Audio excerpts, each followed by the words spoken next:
this conference on the web is quite significant. This is proof that this is still a hot topic, and I am deeply convinced that it's going to boomerang back for a number of years in the future. This is why this meeting is very important, and I'm sure that this discussion will stay on the internet and will be an opportunity to go back to the issue of the rule of law mechanism. I am convinced that in the years to come, this issue is going to resurface and be one of the most important ones in Europe. I am very happy that we are all here today. By way of an introduction, let me break down the topic into 3 pillars. Let's sum them up. I think that as of today, we can look at the topic adopting a wider perspective, a pre-Christmas perspective in a sense, but still, well, this requires a wrap-up. The first one would be strictly legal, constitutional, and political. In terms of the political part, I'm sure that this regulation combining finances, budget with rule of law is a constitutional change, and a bigger one than transferring from the Nice to the Lisbon treaties. Back then, when we were transferring to the Lisbon Treaty, many criticized the document, saying that it takes away many competencies from the member states to the benefit of EU institutions. While still, I believe that the Lisbon Treaty quite clearly specified which competencies were joint, which were EU competencies, and which were member states.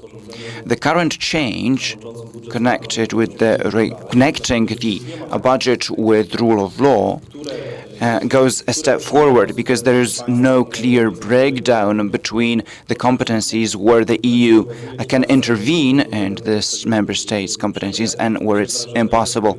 Quite the opposite. It seems that all the competencies that are earmarked for the member states, sovereign states, based on the treaties and the rulings of the Court of Justice and domestic rulings and the Constitutional Court, including the Polish one, and also Karlsruhe.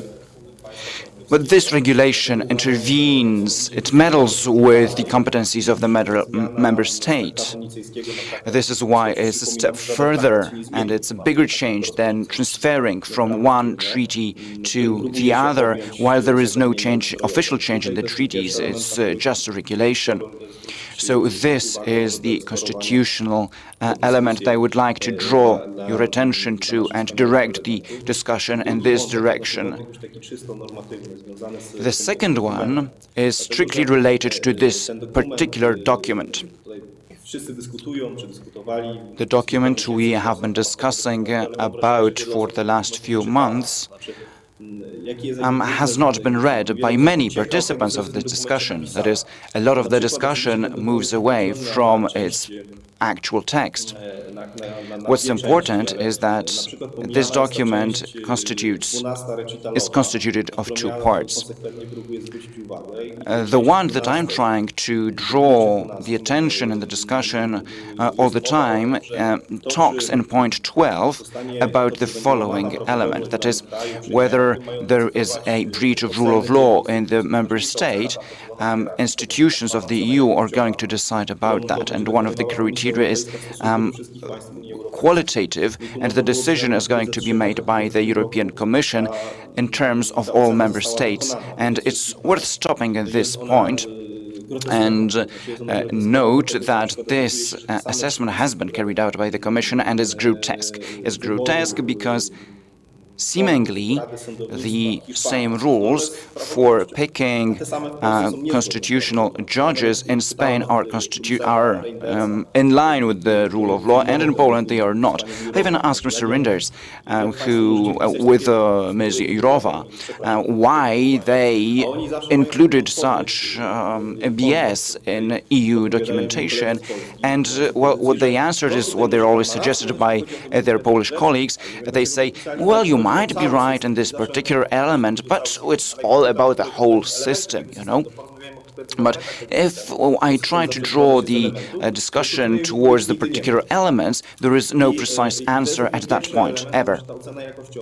So this first element is the qualitative assessment, evaluation, which is always grotesque. The second element is the fact that, for example, whether there is breach of rule of law in Poland is going to be decided upon by such bodies as the Venice Commission, which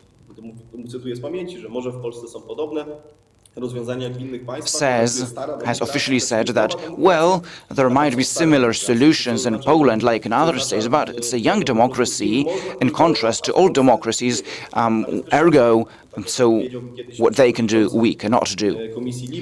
Like Mr. Liebe told me, a former, or one of the justice ministers of the Zapatero government, a former minister, was asked by me to compare the rules for picking constitutional judges in Poland and in Spain. And what he answered was, indeed, that some solutions can be applied in Spain and in Poland not, because they've been functioning for a much longer time in Spain than in Poland. It would be worth looking at this strand. Why is it okay to use this kind of argumentation? Are they a higher culture than we are? So that's the second pillar, and remember that in these two first pillars there are the legal arguments. There are legal opinions by the lawyers of the Council that point to the fact that this regulation is a breach of law, indeed. So if you want to assess somebody's rule of law, then the material basis for that assessment has to be Article 2 of the treaty. Then the only procedure that can assess the breach of rule of law under the treaty is only the Article 7 procedure, which has been, while the procedure has been substituted by 3.22 article instead of Article 2 concerning Article 7, which is absurd, as pointed out by the Council's lawyers and the Court of Justice. So this is a clear breach. And the third last filler of the whole discussion, I'd say, is the political part. This is why I'm so happy that we are holding this discussion today, that the Vice President of the Council of the Judiciary is here, and the disciplinary proceedings of the judges is here. I'm happy that you're with us, because always when we want to have a content-related discussion about this issue, about Poland, it all seems to be boiling down to the National Council of the Judiciary. And my argument is, how can this system be politicized in Poland if it's even more politicized in Germany, for example? So I'd like to know your point of view. And the second complementary element to these accusations is the one connected with the disciplinary chamber and disciplinary proceedings in general. Similar mechanisms seem to be in operation in other member states of the European Union, while they have been pointing out the Polish system as a politicized one, although while they use argumentation based on common crimes in their train of thought, which makes no sense. So I'd like the speakers to please consider the issue in a very wide perspective. Please note these three pillars: the constitutional, normative, and political one. And I'm very curious of your opinions, quite like our viewers on the internet are curious of what you will say on these issues. And I'm happy and hope that we can go back to this discussion in the years to come, because I'm afraid it's going to resurface. I'm quite convinced about that. Thank you very much for being with us and for partaking in this interesting discussion. Szanowni Państwo, dziękuję bardzo za to wprowadzenie. Miło mi przedstawić i powitać podczas naszego panelu dyskusyjnego pana sędziego Wiesława Johana, sędzia Trybunału Konstytucyjnego w stanie spoczynku, wykładowca akademicki, przedstawiciel prezydenta Rzeczypospolitej Polskiej w Krajowej Radzie Sądownictwa. Drugim uczestnikiem naszego panelu dyskusyjnego jest pan sędzia Piotr Schab, Polish lawyer, judge, rzecznik disciplinary proceeding representative of the Common Court judges, and the president of the Regional Court in Warsaw. Welcome. My name is Anna Dalkowska. I'm also a judge, an academic, and Undersecretary of State in the Ministry of Justice. And I'm honored to represent Poland in the proceedings before the Court of Justice of the European Union within in matters related to the rule of law. What is important for the sake of our discussion is the context and the background for it. Historical and political context in which the European Union found itself. After the transformation in 1982, after the collapse of the communist government, Poland didn't go through the transformation of the judiciary system, and a lot of people want to continue the reforms which were started in 2017, and they see a need for systemic, reorganization of the judiciary system in Poland. Regardless of this need and expectation, now in Poland we have a political debate over the shape and scope of the reform of the judiciary. This dispute is inscribed in the fight between two political options, and the essence of this dispute is political. This negation is about the accusations of the breach to the rule of law and the principles of a country based on the rule of law. Dear judge, let me refer to Wiesław Johan. At the beginning, you, during the communist time in the People's Republic of Poland, you defended, among others, Jacek Kuroń. Can you say, do you remember during the times of communist government, judges who issued decisions and defended the fighters for freedom? Do you think that, according to today's standards, would they meet the criteria of independent judges or not? What is your opinion? Can you share your experience from that time of the People's Republic of Poland? I think it's very good that we start this discussion from some historical background. The question you have asked has only one answer. Of course, they would not fall within the standards that we expect from judges now. Going back in my memory, I used to defend such people, and I would like to remind one important event. It was 40 years ago, during the registration of an independent trade union, Solidarność.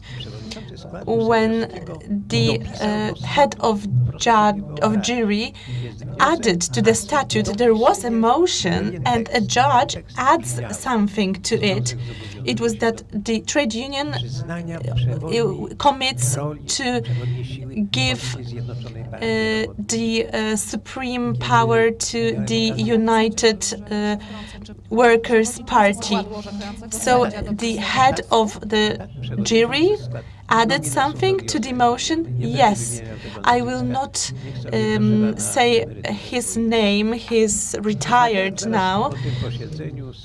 Just after that hearing, I was talking to the plenipotentiary of the Solidarność organizers, and he said, do you know how they call themselves?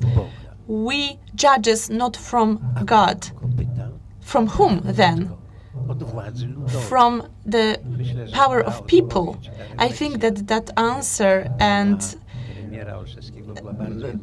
Prime Minister Olszewski's comment was speaking for itself. And another example, I had an opportunity to defend a group of workers from Ursus factory who printed leaflets and confidential press, underground press, and they printed the Constitution of the 3rd of May.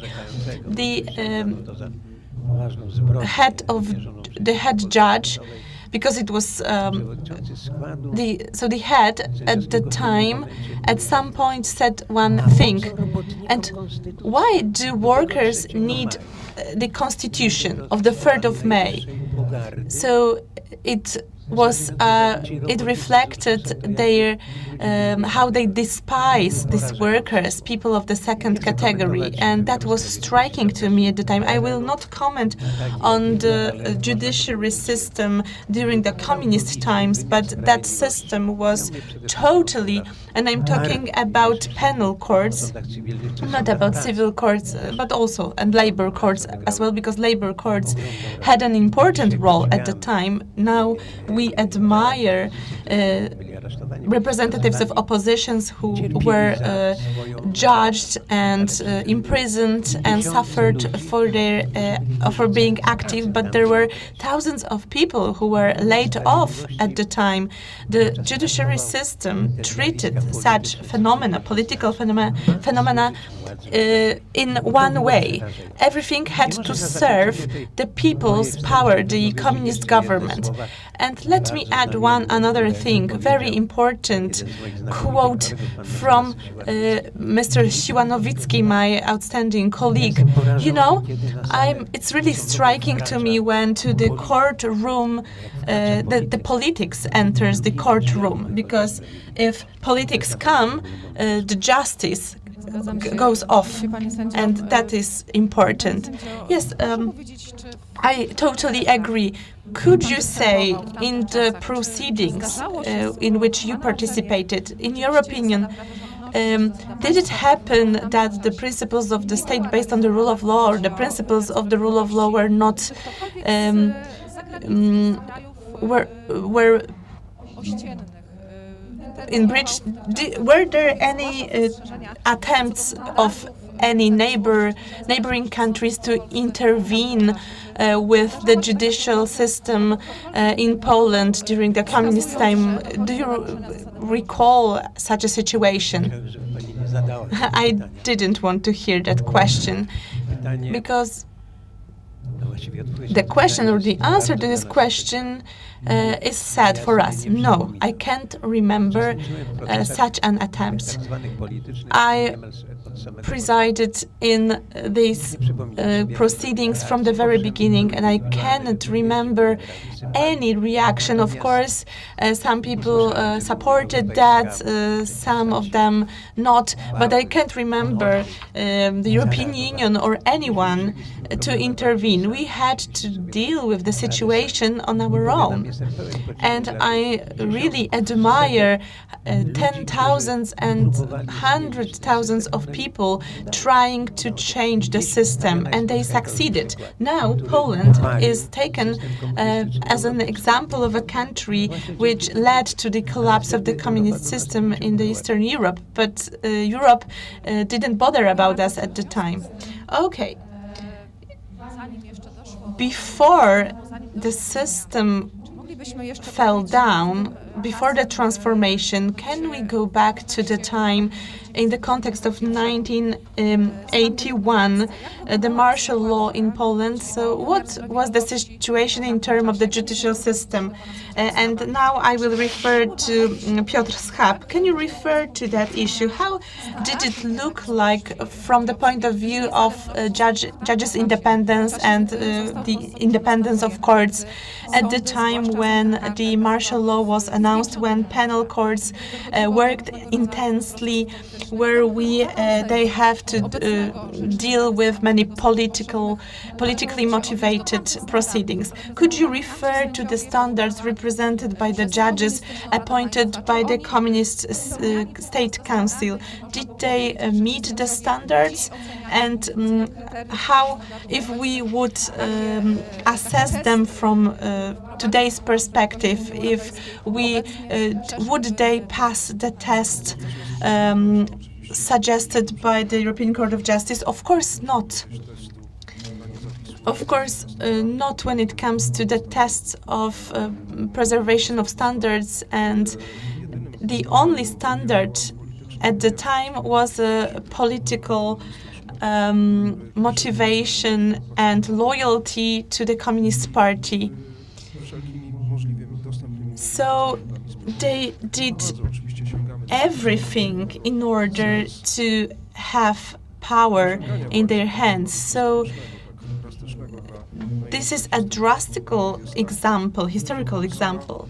Poland, unfortunately, didn't carry out the reform of the judiciary, and the systems who at the time were part of a People's Communist Party, they still give their rulings and decide. And so they became directly the judges of the independent Republic of Poland after the transformation of 1989. They were not examined in any way, and they didn't have opportunity to plead guilty, and they still create and shape the composition of judges in the modern Poland. They represent a very powerful judges association, which of course gather also other younger judges, but who were formed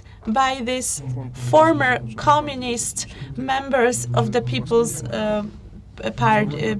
Polish People's Party, who, with an eagle on their chest, they supported the communists.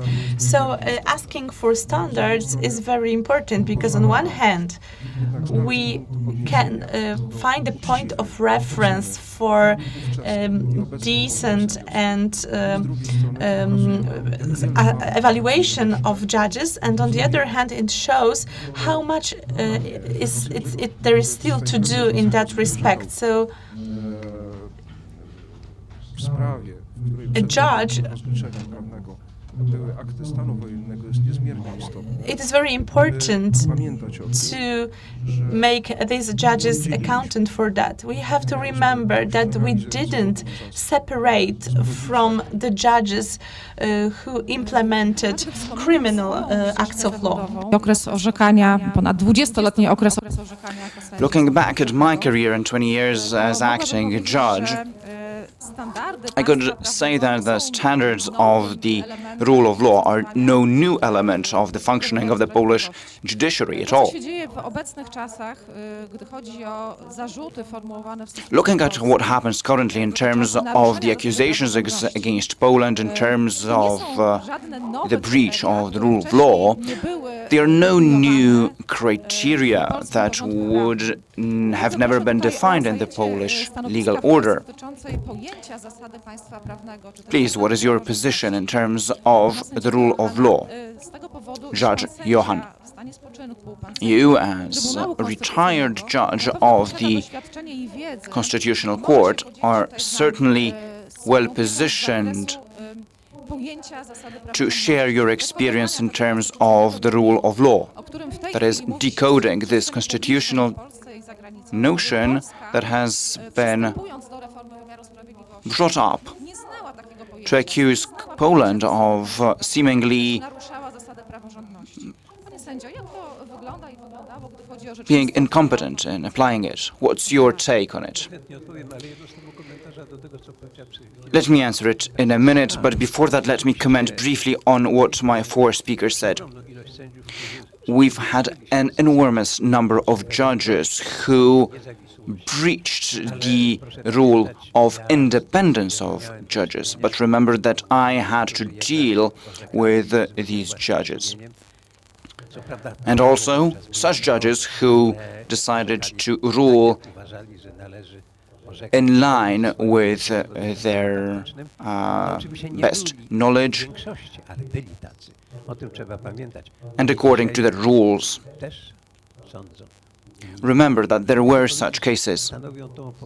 They still act as judges, and they are the healthy basis of the Polish judiciary. Right, I agree. What I meant in forming that sentence, I referred to the membership in the Polish United Workers' Party. This is the basis that demonstrates the need for a change, a certain repentance among judges from that time. Agreed, a judge cannot be a member of a political party, definitely. Now let me answer your question, since you moved to my constitutional playground. The rule of law being part of our constitutional system, for me, a set of rules that define this notion are a set of notions that define every democratic state. It's not explaining the unknown through the unknown. No, for me, a state based on rule of law assumes constitution and division of power and independence of judges, above all, which is the topic of this discussion. These are the bases of the rule of law. They have been inscribed in the Constitution of 1997. But also remember that just a few months after our political transformation, on the 4th of June, which was the first almost free election, almost free because the assumption was that the Communist Party had to have some role to play in the functioning of the state. But in an amendment to that constitution, we inscribed the rule of law. How to decode the rule of law? Well, I would not like to bore our viewers to death with a typically academic lecture, but let me bring it down, boil it down to a few rules. First of all, the law cannot act in retrospect and cannot be retroactive. That's rule number one. If an act comes into force, it requires a vacatio legis. It's an old Latin rule. I don't want to bore you with it. And the third rule is decent legislation. Number 4, very important, a clear character of the law. And another one, that is the legislative mode being enacted. That is, the creation of law has to follow certain clear rules. And finally, the proportionality rule. That is, the rights of the citizens can be limited, but only if it is absolutely necessary in a democratic state under rule of law. Then, only then is it possible. This rule, as supplemented in the Constitution by social justice, is it being enacted? In my opinion, yes, we are doing our best to enact this rule of law. But very importantly for us lawyers, how law is created, that is the legislative mode, the consultation, possibilities of consultation, so that the law being put in practice, that it is followed by citizens. Because what is the rule of law? Well, having a rule of law, it is following the law by institutions, organizations, by the state, and by citizens. This is the heart of a state under a rule of law. Can we say that Poland enacts rule of law currently? Yes, I can say this from the point of view of my rich experience as lawyer, judge of the Constitutional Court, and academic lecturer, educator of young people. I can say with full responsibility that we have rule of law in Poland. This is a rule that we live by daily, and this is a basic constitutional rule.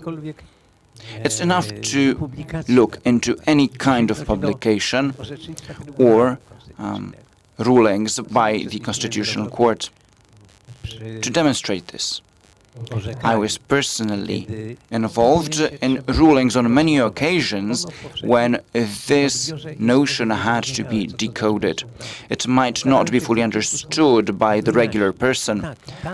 This is what I tried to explain in a few sentences in what I just said. And my deep conviction, it is being enacted in Poland. So, dear Justice, the rule of law that we are discussing here, this is not a new or alien notion to Poland as of today, or is it? No, let's not joke. Seriously speaking, we are a member of the Central European culture. We might be seen in a slightly different light by our Western neighbors.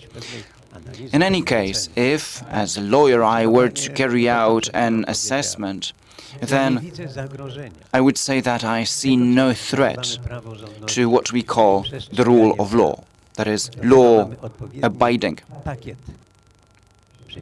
We have a package of acts of law, including the Constitution. And talking about Constitution, I mentioned those Ursus workers. They do need the Constitution. On the contrary to what the judge said. Why do they need the Constitution? Well, because the Constitution is the supreme prescriptive act of law. I don't want to quote the Constitution, but Article 8 says it's the supreme act of law of the Republic of Poland. And then there is the addition saying that Poland abides by international law. And let me add to this that in 2003, just before we joined the European Union, judges of the Constitutional Court had the opportunity to meet the Lord Chancellor of the United Kingdom, and he asked, okay, so since you're joining the EU, are you going to observe the European laws? And we said, yes, certainly we are going to abide by these laws, but for us, Poles, the supreme prescriptive act of law is and will always be the Constitution. Thank you very much, Justice. We are now going to move to a discussion about the reform of the judiciary in Poland and what has been already done and amended so far. But before that, I would like to present to you the main elements of the whole discussion of rule of law in terms of the Polish situation and the mechanism of rule of law. Let me present the basic elements that constitute the basis of the interpretation leading to the apparently to the conclusions that Poland opposing the rule of law mechanism, introducing changes, modifications, the Polish law would be in contrast, in breach of the rule of law. What is crucially important for the Polish legal model currently is the National Council of the Judiciary. It was created in 1989 after the constitutional changes, after the transition from communism. Of course, its function was different in the beginning. Back then, it was not rooted in the Polish constitution. Its constitutional functioning and its model, its formation was in the beginning defined by a regular bill of the parliament. It has 30-year-long tradition, and along these 30 years of its operation, an evolution can be noticed, evolution of the solutions adopted back in the 90s, after that confirmed by the Constitution of the Republic of Poland, and an evolution of particularly of solutions in terms of their practical application. According to the Polish Constitution, it's an institution that guards the independence of courts and judges. But its operation has been criticized by many different groups along the years, above all by judges, but also academics, associations, judges' associations, including Justitia. It has been criticized in terms of how members are picked, the 15 judges, according to the Polish constitution, being members of the council. Well, its mode of functioning was based on the co-optation system of the judges members of the National Council, a lack of representativeness of this institution. Per 10,000 judges in Poland, 3/4 are judges of the district courts, the first instance courts, the lowest chamber of courts. That is around 7,000 judges active professionally in Poland are those. Along the 30 years, during this institution's operation, only 3 judges in these 30 years were judges of regional courts.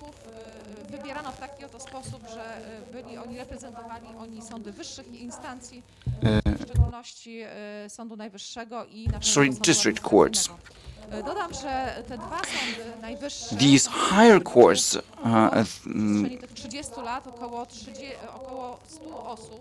numbers around 100 people, which is negligible percentage of the whole group of judges in Poland, while they're overrepresented in the National Council of the Judiciary. There was this imbalance because in every term in office there were around 3 or 4 judges of the Supreme Court represented on the National Council. Another issue that along the years has been a key element of the discussion has been a complete lack of judicial control of the resolutions of the National Council, as well as lack of justification. Just public opinion and potential judges, candidates, had no insight into the process of resolution making. Then lack of objective criteria and lack of transparency.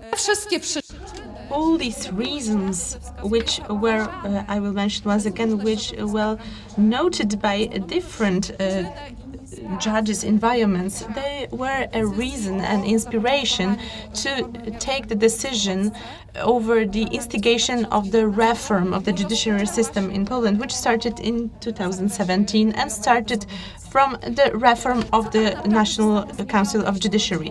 What was changed, in fact, when it comes to the manner of functioning, on the functioning model of the organ? First and foremost, the manner of appointment of judges. These 15 judges, according to the Constitution of the Republic of Poland, so they were no longer nominated by the peer judges, but in order to assure transparent and clear criteria for appointment. So these judges are appointed by the Parliament with a qualified majority of 3/5 of votes, and members, the candidates to the organ have to be supported by at least 25 judges or 20,000 votes of citizens of the Republic of Poland. So this manner of appointment is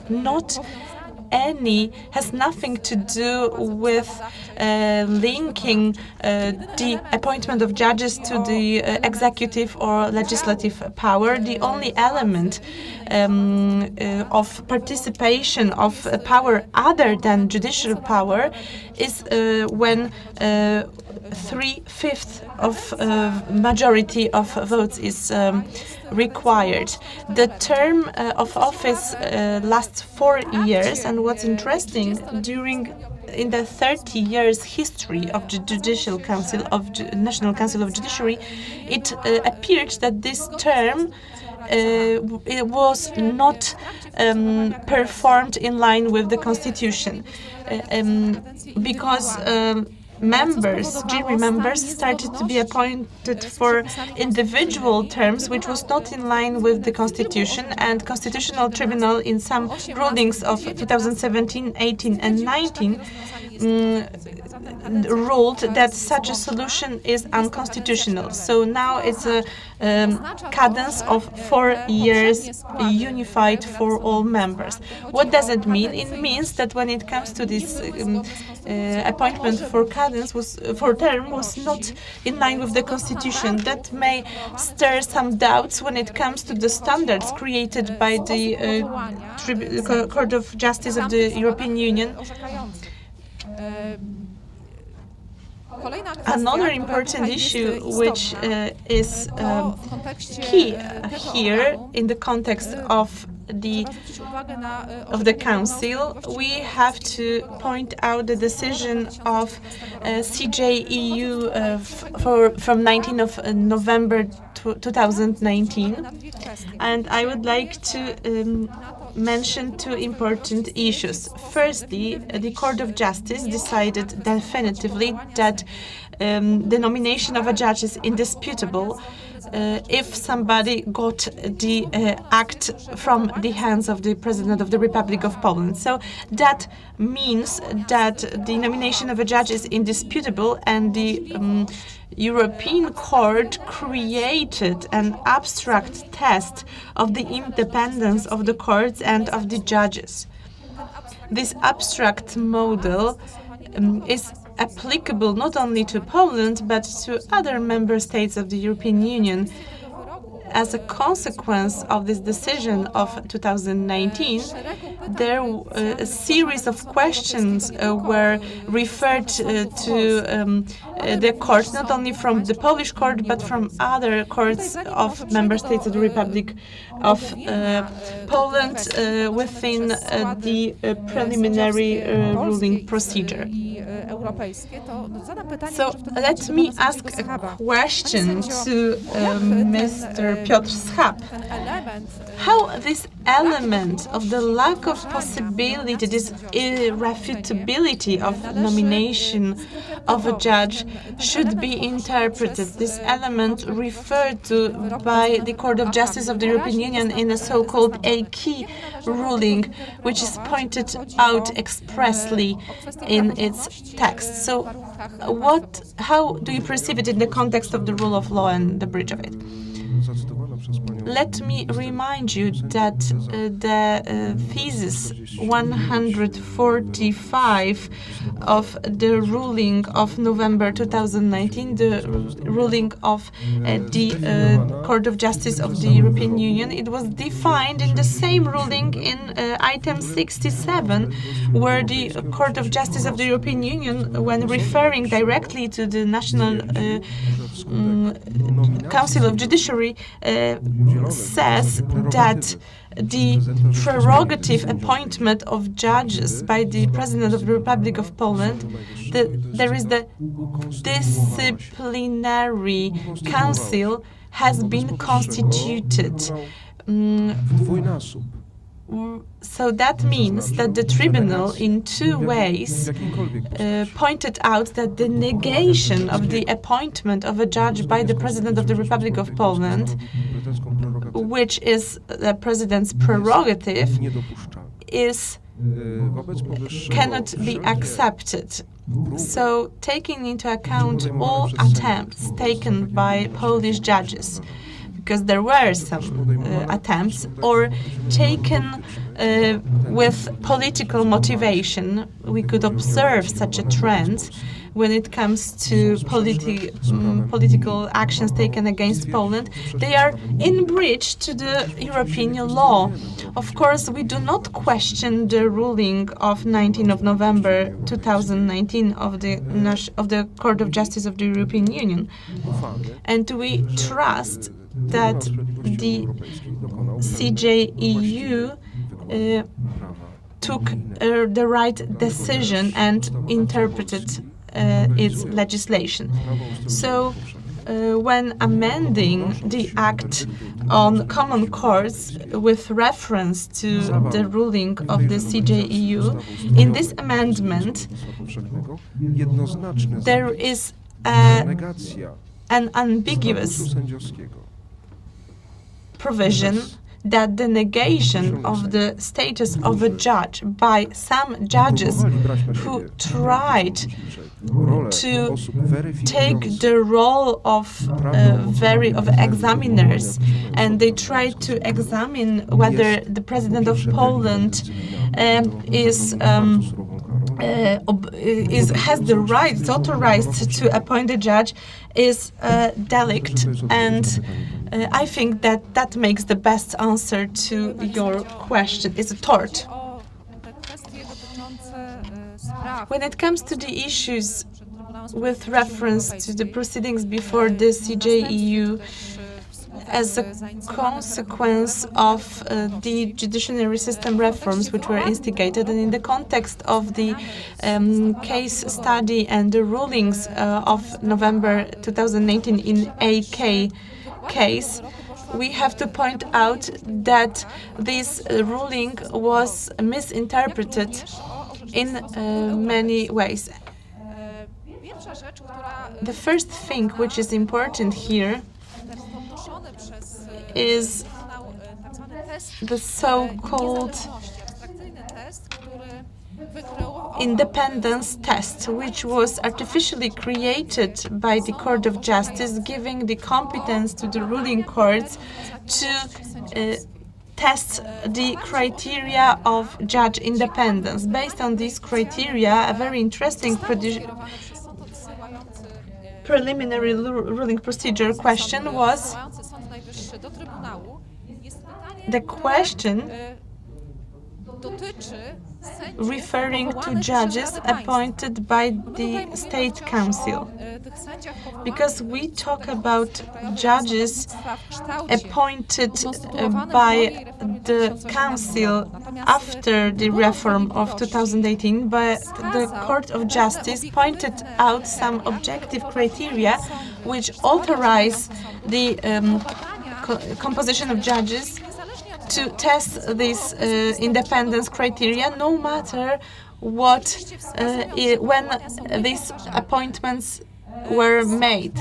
So the Supreme Court in Poland asked whether an independent court within the meaning of the EU legislation is an organ in which composed of a person appointed for the office by a political executive organ of Poland, of undemocratic and communist system of law. So the Council, the State Council of the People's Republic of Poland, and the judges of the Supreme Court asked such a question.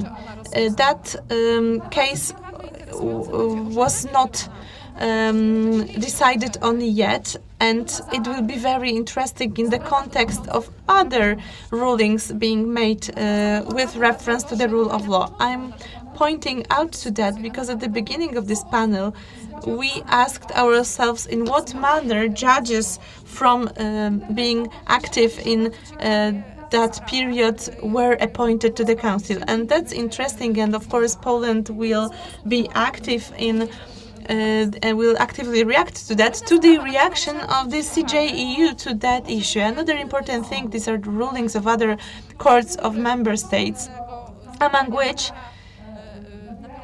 the questions, what is really important, these are the questions about the member states in the form of preliminary proceedings, so questions asked by Germany, because in Germany the system of appointment of judges is more linked to the politics than in Poland, and German judges asked the CJEU whether in the context of standards presented by the Court of Justice in the decision of 19th of November 2019, whether, so the judges asked themselves whether they meet the criteria of independence in the context of these new standards. And of course, these cases were not heard yet and decided yet, and it's very interesting what will be the decision. Another interesting issue, these are questions asked by the government of Malta,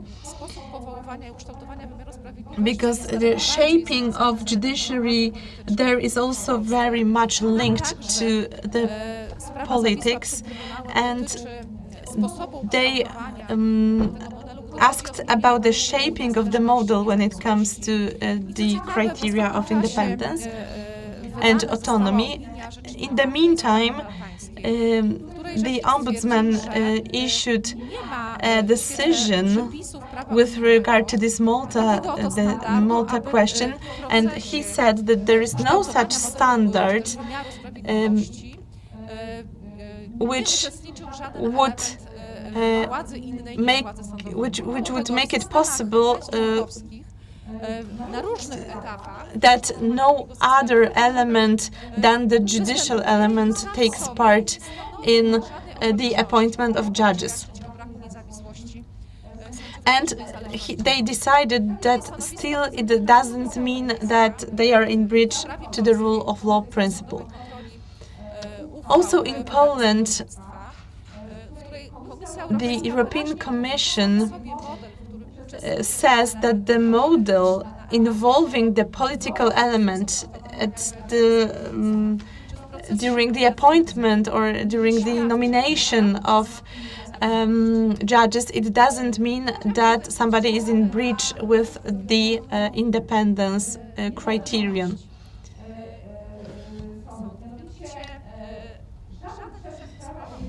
There is no principle of the European law stating that the acts of judge appointment should be tested and controlled.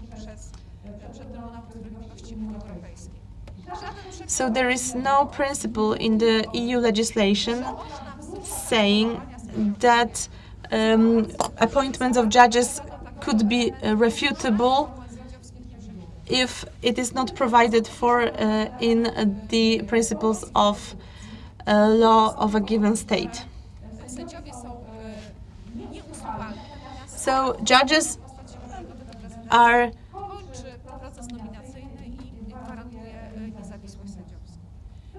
in this context, I would like to move over to another important element, which is also referred to the CJEU, which is the disciplinary procedure in Poland. Apart from the element referring to the National Council of Judiciary, another element which is also challenged by the referring courts or courts asking preliminary questions within preliminary proceedings. This is the disciplinary proceedings, because the disciplinary system has been shaped in the manner that judges are penalized when it comes to the opportunity to ask questions to the Court of Justice of the European Union, and they can be threatened by disciplinary torts in a situation when they try to take decisions in the form of court rulings. So judges in Poland can be submitted to sanction for giving rulings. Of course, there is no mention of that in the Polish legislation, and when it comes to the shaping of disciplinary tort, it has been in the Polish legislation for years, and it has been there when Poland joined the European Union.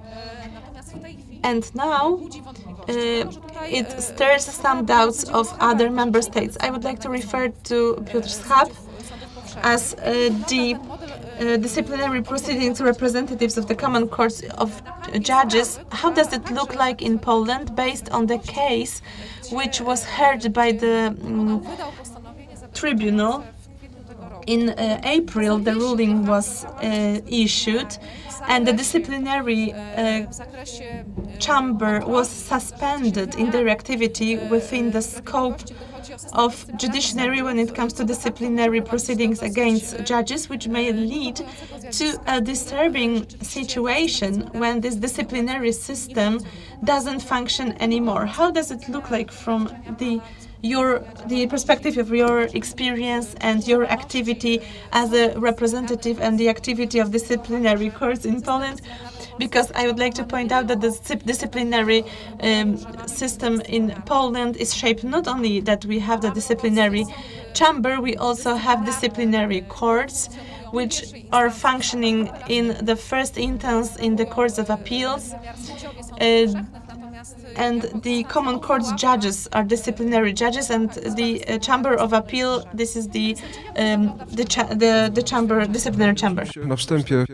Right. For starters,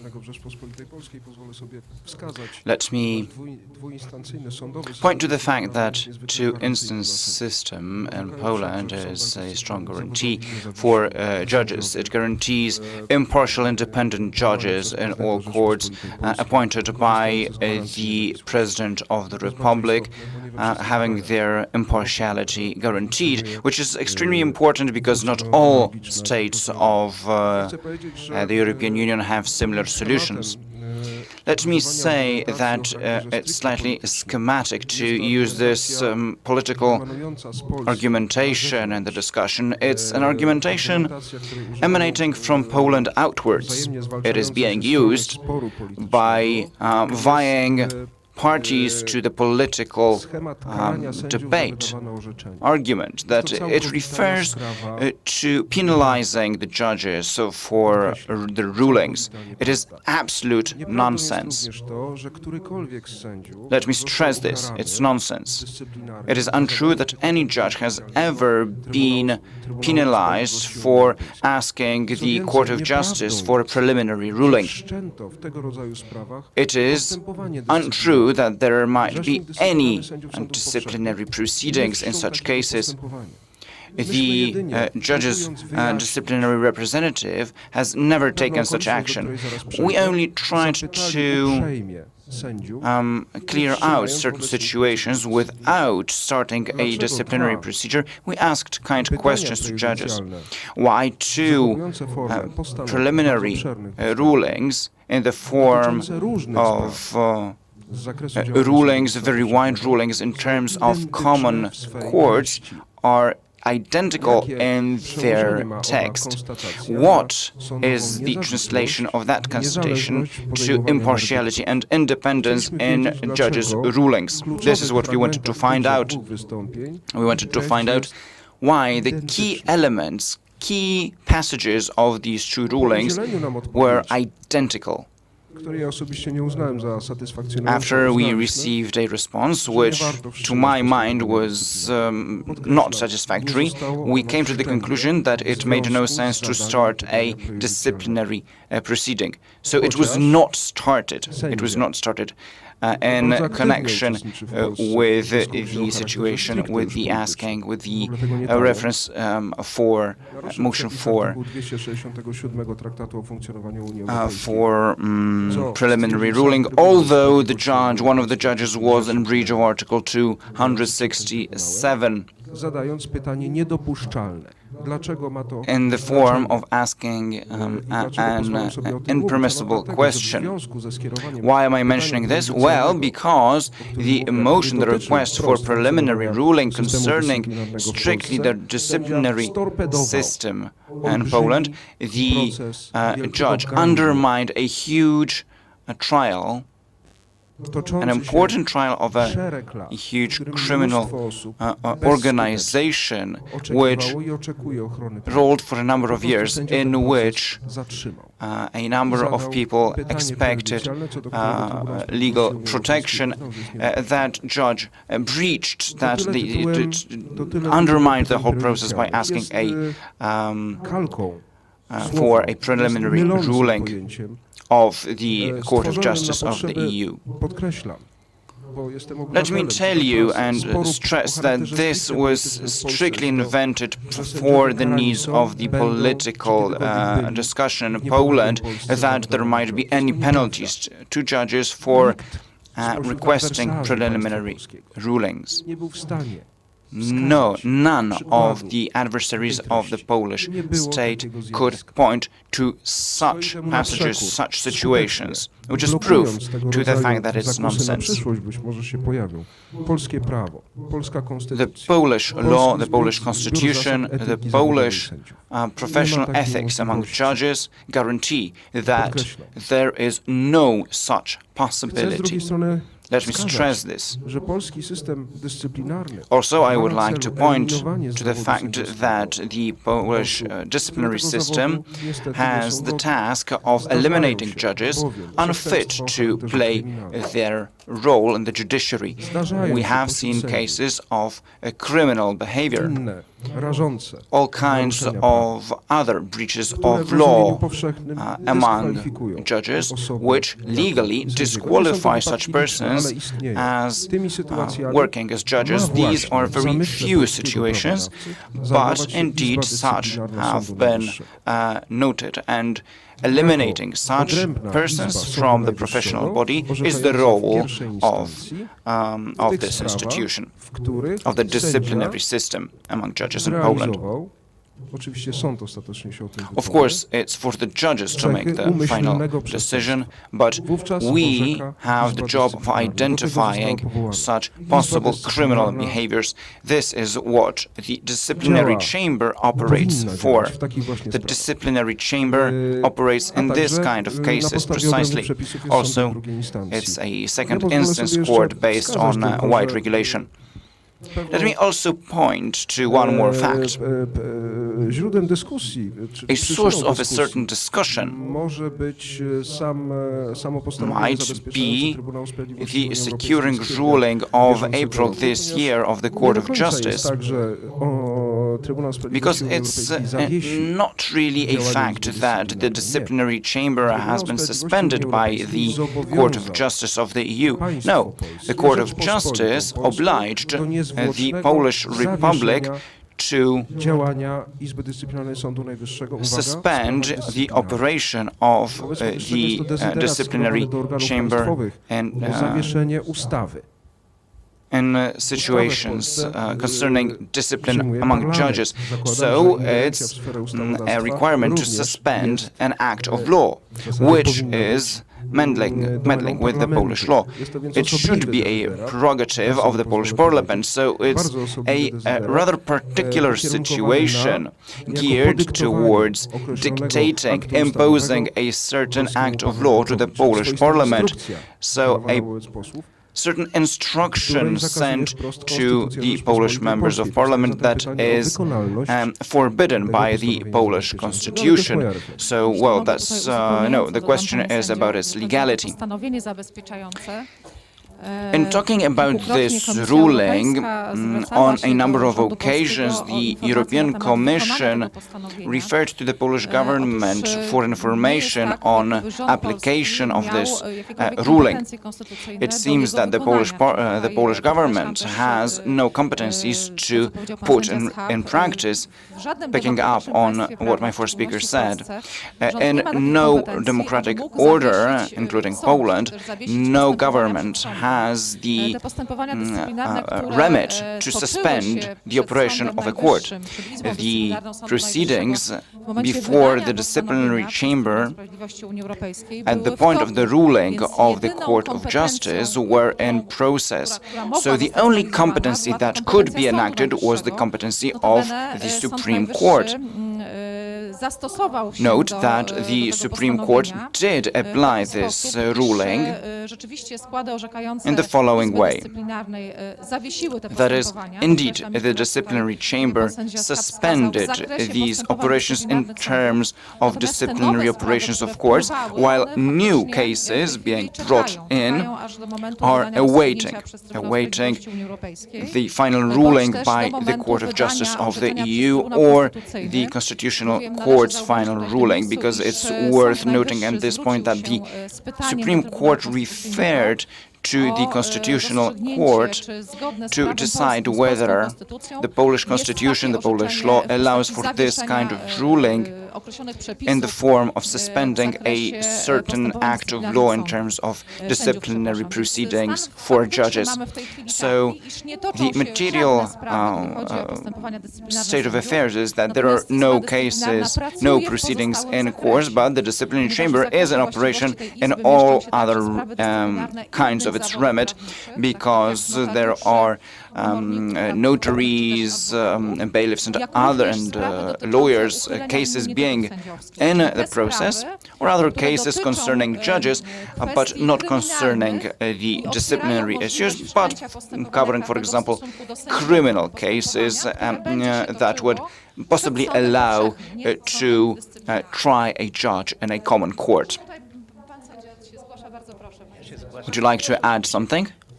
Oh, yes. Pani minister I panie prezesie, rozmawiamy o wymiarze sprawiedliwości. We have been discussing the judiciary here.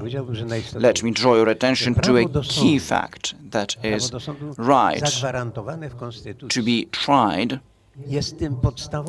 as guaranteed in the Constitution as a basic element of protection of civil rights, economic, political, cultural, and others.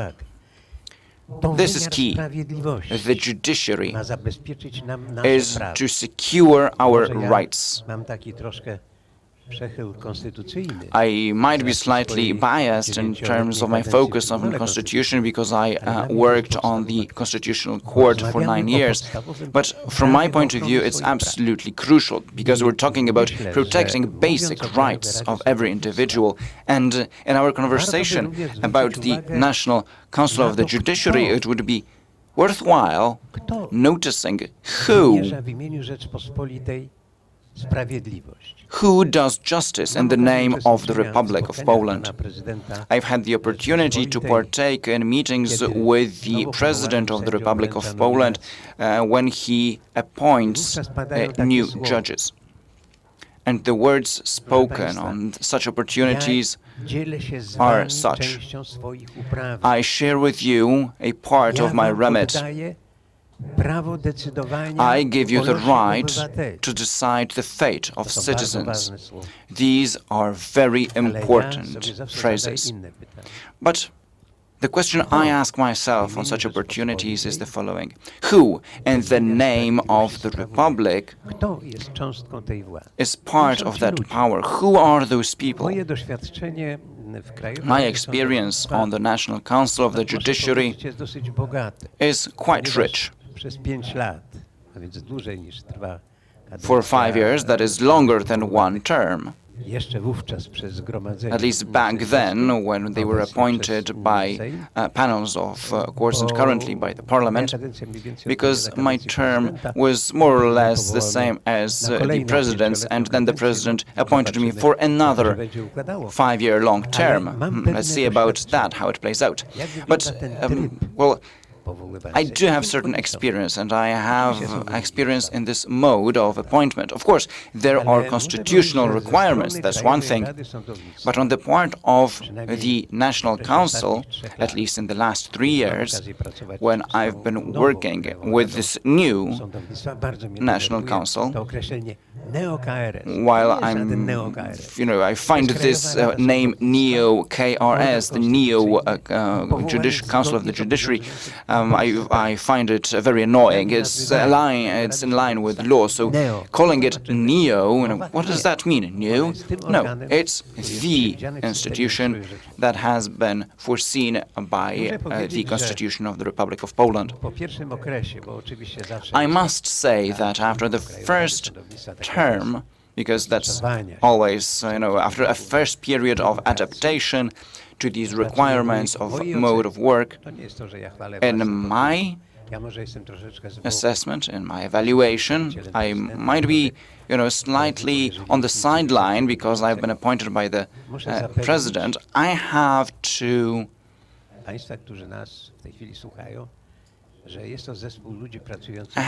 assure you, our viewers listening to us at this point, that they are a very professional group of people that are very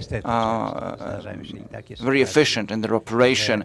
And we've seen numerous situations in which courts, whose judges apply for another appointment, they forget to send us documentation. So we have a limited scope, limited possibilities of their assessment, while we have to assess their knowledge, their experience, their achievements so far, including scientific publications, because judges have all kinds of experience, and that's a very good thing. They have to be in touch with the society. This is why I am stressing this. What we try to do is, according to the procedure in which the President appoints the members, we hand over to the President very well prepared applications, motions. They are thoroughly prepared, and the most important element from my point of view is direct conversation with those people. Documentation, papers is one thing, while a direct contact with the other is very important, and it's a completely different thing. We've seen many situations in which we had some balance, but a direct conversation showed that one or the other person was much better than their competitor. But that was our conclusion. Remember, it's not final. It's the president that looks into these applications through its complicated system in his office. Some are accepted, some are suspended. I think that this mode of appointment of judges, well, remember that these are people who have received a tiny part of power from the president. And I would say that this mode of appointment, from the point of view of an experienced lawyer with 55 years of professional experience, is a good one. If somebody calls this National Council for the Judiciary the neo-KRS, it annoys me. This is what I wanted to add by way of my comment to your conversation just a minute ago. I would add one another thing. We say a lot, we talk a lot about the judge independence and autonomy, but what does it mean in fact? And the accusations that are being formed against judges appointed by the National Council of the Judiciary after the reform, they are formulated in such a manner that these judges, they do not guarantee independence and autonomy. And it is said only on the basis of that they were appointed by the current operating Council of the Judiciary. Can we refer this premise of independence, which guarantees the citizens' right to court?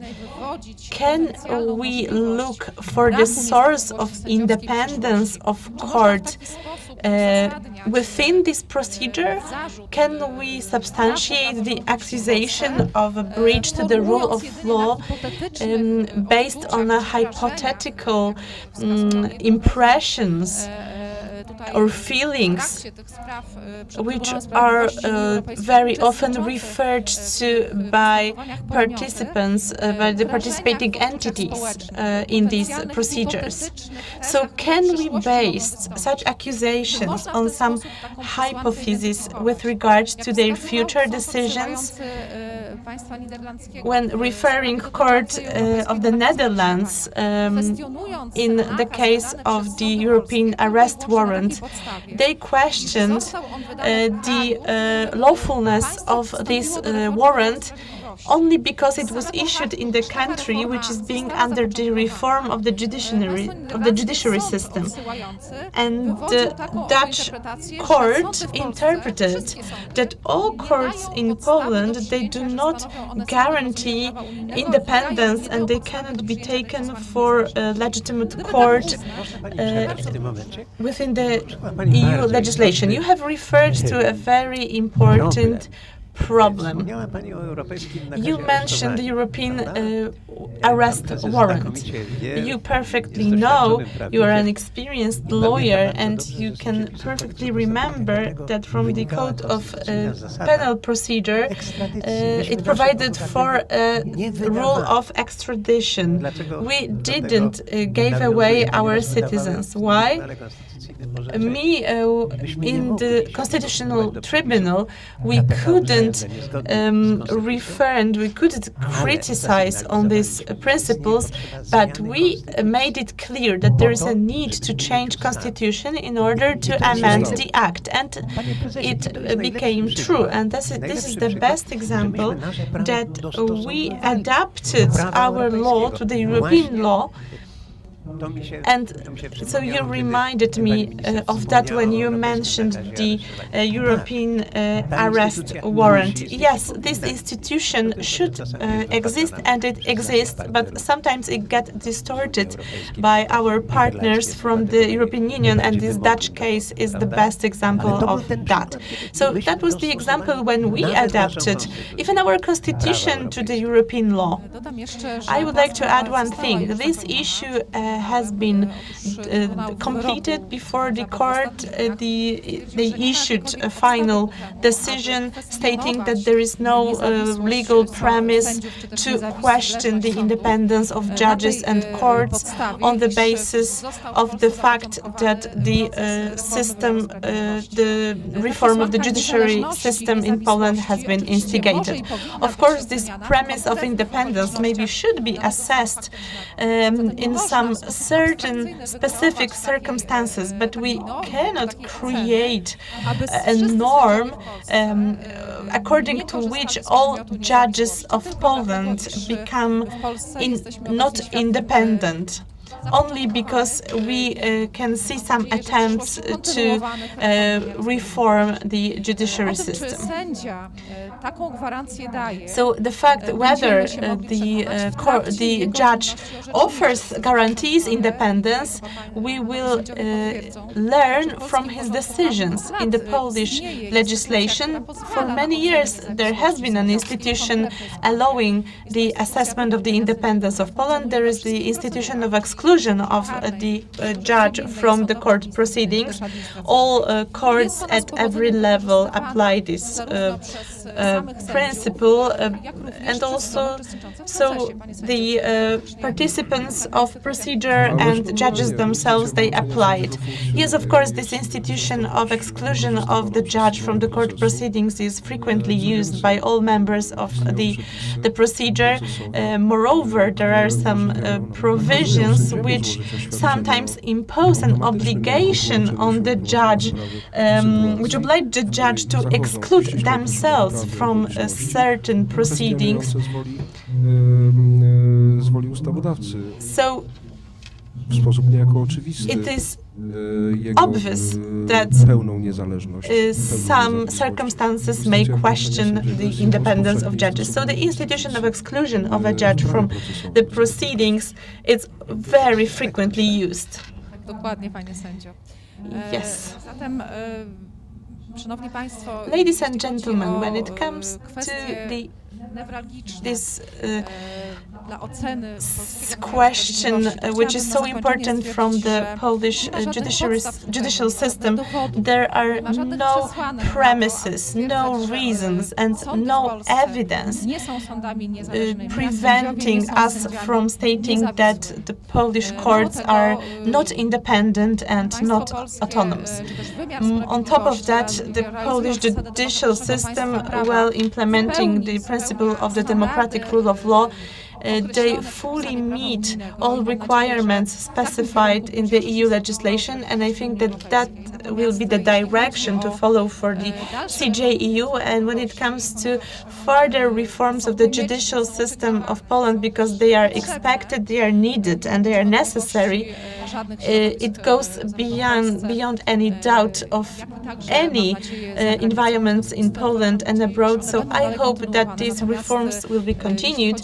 And when it comes to our discussion, as we are under the pressure of time and we are unfortunately forced to finish now, do we have some time? Yes?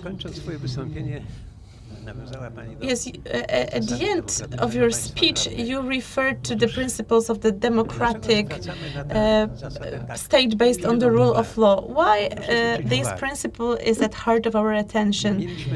We had a reform of the judiciary in Poland. We have it. We are just starting, but we have already reformed the Supreme Court. We appointed a new chamber, the Chamber of Extraordinary Supervision, and this is a guarantee of fair trial and ruling is a guarantee that even if the court of first instance and of the second instance fail to offer a fair ruling, so whether the decision is in breach with this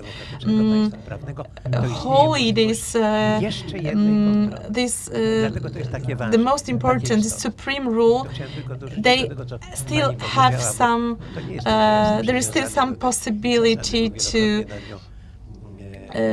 revoke such a ruling. So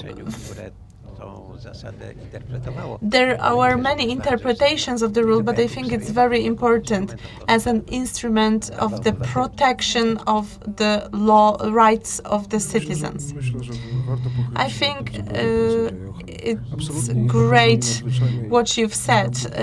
This chamber of supreme supervision is another stronghold and emanation of the principle of the rule of law in the Polish public life, and it's a very important authority. At the end, I would like to say a big thank you to all of you, and hopefully we will meet in the future, and let me use this opportunity to wish you Merry Christmas and a Happy New Year. Thank you very much.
Typically, legal analysis of a widely commented decision on linking of EU funding and making it conditional on respecting the rule of law. We have some technical problems. Myślę, że teraz jest w porządku. Panie prelegentki mnie słyszą. Dobrze, w takim razie Our panelists are with us. Once again, let me welcome you to the second panel of today's conference. Today, we're going to talk about the regulations on the rule of law mechanism in order to protect the European budget. In this debate, it is pointed out that these regulations implements a new mechanism of linking EU funding to respect of the rule of law by a member state. And such an approach gives rise to many questions, and we are trying to respond to them with our outstanding guests. Let me welcome our panelists, Professor Anna Łabna from the University of Silesia, Elżbieta Hojna-Duch from the Warsaw University, and Minister Sebastian Kaleta, Secretary of State in the Ministry of Justice. My name is Anna Sporczak-Popielarczyk. I'm a PhD in legal sciences, and now I'm the public officer in the Ministry of Justice. I would like to avoid this lengthy introduction and move over to Anna Łabna. Dear Professor, in a public debate, we can hear such statements saying that application of the rule of law mechanisms open for the European Commission a path to supervision based on financial conditions and affect a series of constitutional issues, starting from the amendments of constitution, acts of law, some automatic amendments in regulations, but also some power over executive power, the Sejm and Senate, the both chambers of the parliament. As a specialist in constitutional law, I would like to ask you whether these regulations can be analyzed as being in breach, contradictory to the principles of the Polish Constitution, and can you point out some supreme provisions of the Constitution of the Republic of Poland with which it is in breach? Thank you very much. Ladies and gentlemen, first and foremost, let me thank you for invitation to this panel. I think that this subject that has been presented by the moderator and all these aspects are key issues to Poland and to the whole European Union, because they all refer to a fundamental issue, the principle of the rule of law. The rule of law is a basic concept for every member state of the European Union and for the whole European Union itself. It's also a constitutional value, and which is closely embedded in the Polish regime, which is based on constitution. That is why taking a look over these regulations and this rule of law mechanism has an important meaning, because it affects the manner how we perceive the constitutional principles. The Polish constitution and constitutionalism itself is based on several basic rules and pillars, including these two, the rule of law, the democratic law, the democratic state, and legitimacy, which is also inscribed in our constitution. They are two pillars which are fundamental. But apart from them, There is another important thing which will help us to answer these questions. This is the rule of sovereignty. The sovereignty of a country and of its nation, of our constitution, and this is a clear and is transparently and expressly stated that the nation is independent and can use this independence in all respects. It's worth pointing out the rule of solidarity, of the commonwealth, and to imagine that our constitution is rooted in the values of the modern Europe, in its cultural and civilization heritage that was developed by Europe over decades. So I hope I will give you a clear picture to prove that it is based on the modern constitutionalism. And not only within the last 30 years, but for many centuries, it is very important for all European countries. We have to say at the beginning that the principle of the legal state and legalism, they have special power and they define the whole functioning of a state. And this is our starting point that we have to take into account in our discussion.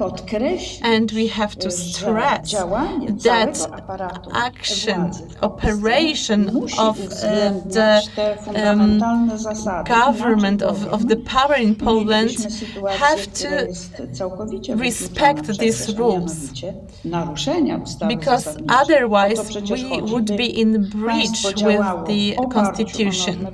So the state has to function based and within the rules inscribed in the Constitution. So that stems from the legality principle, which is confirmed by the Constitution. So whole rules of the democratic state, they overlap with other principles. We decided to maintain both of them. So legality is about the obligation of the state to apply the norm and to operate within that norm, and the rule of a democratic country is a material principle showing how other acts of law should be subordinated to constitution. So this axiology is important here. We have this formal level expressed in the legality principle, but also this democratic state principle, and that stems from a very basic interpretation of our constitution, and is also embedded in case law and decisions of the Polish Constitutional Tribunal, which ruled on many occasions with that regard. So generally, the democratic state is a value which is approved in the Polish constitution without any limits. So legality and democratic country, these are two principles delineating the functioning of the country, and we have to take into account just another thing, a fundamental issue.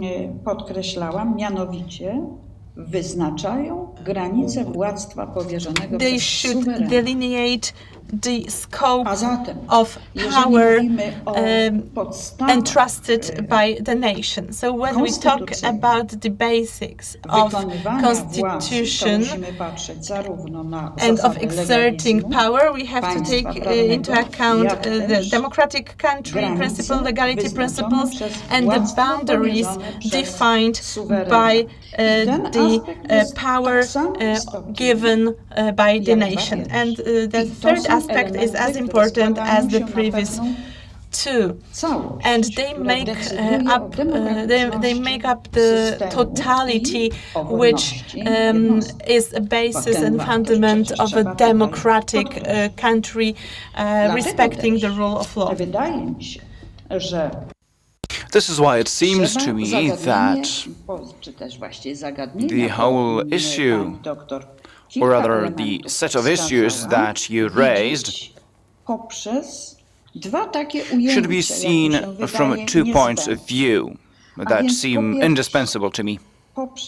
First of all, through the competencies entrusted by the sovereign body, that is the nation, in terms of governance, in relation with the European Union, which governance the state acquires based on the Constitution. And secondly, let us bear in mind that the detailed remit of this governance is stipulated in the EU treaties, and the agreement to the text of these treaties stems from the Constitution.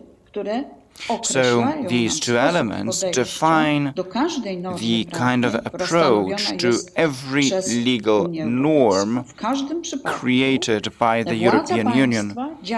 In every single case, the power of state works based on internal regulation, but at the same time in confrontation and requiring confrontation as stipulated in the treaties.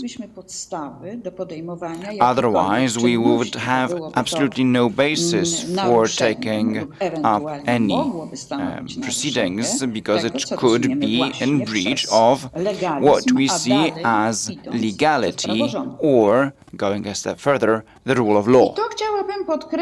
And this, let me underline, is of significant importance, since the Polish Constitution has granted the possibility of deciding on joining the EU, also including the position of the citizens, and this solution was adopted. Poles decided to join the EU, and at the same time it was stressed that the will of the nation was of significant importance for the execution of power, and that will is not ended at the point of the ballot. It continues as a stipulation of the direction as carried out by the state, but at the same time it has its conditionalities.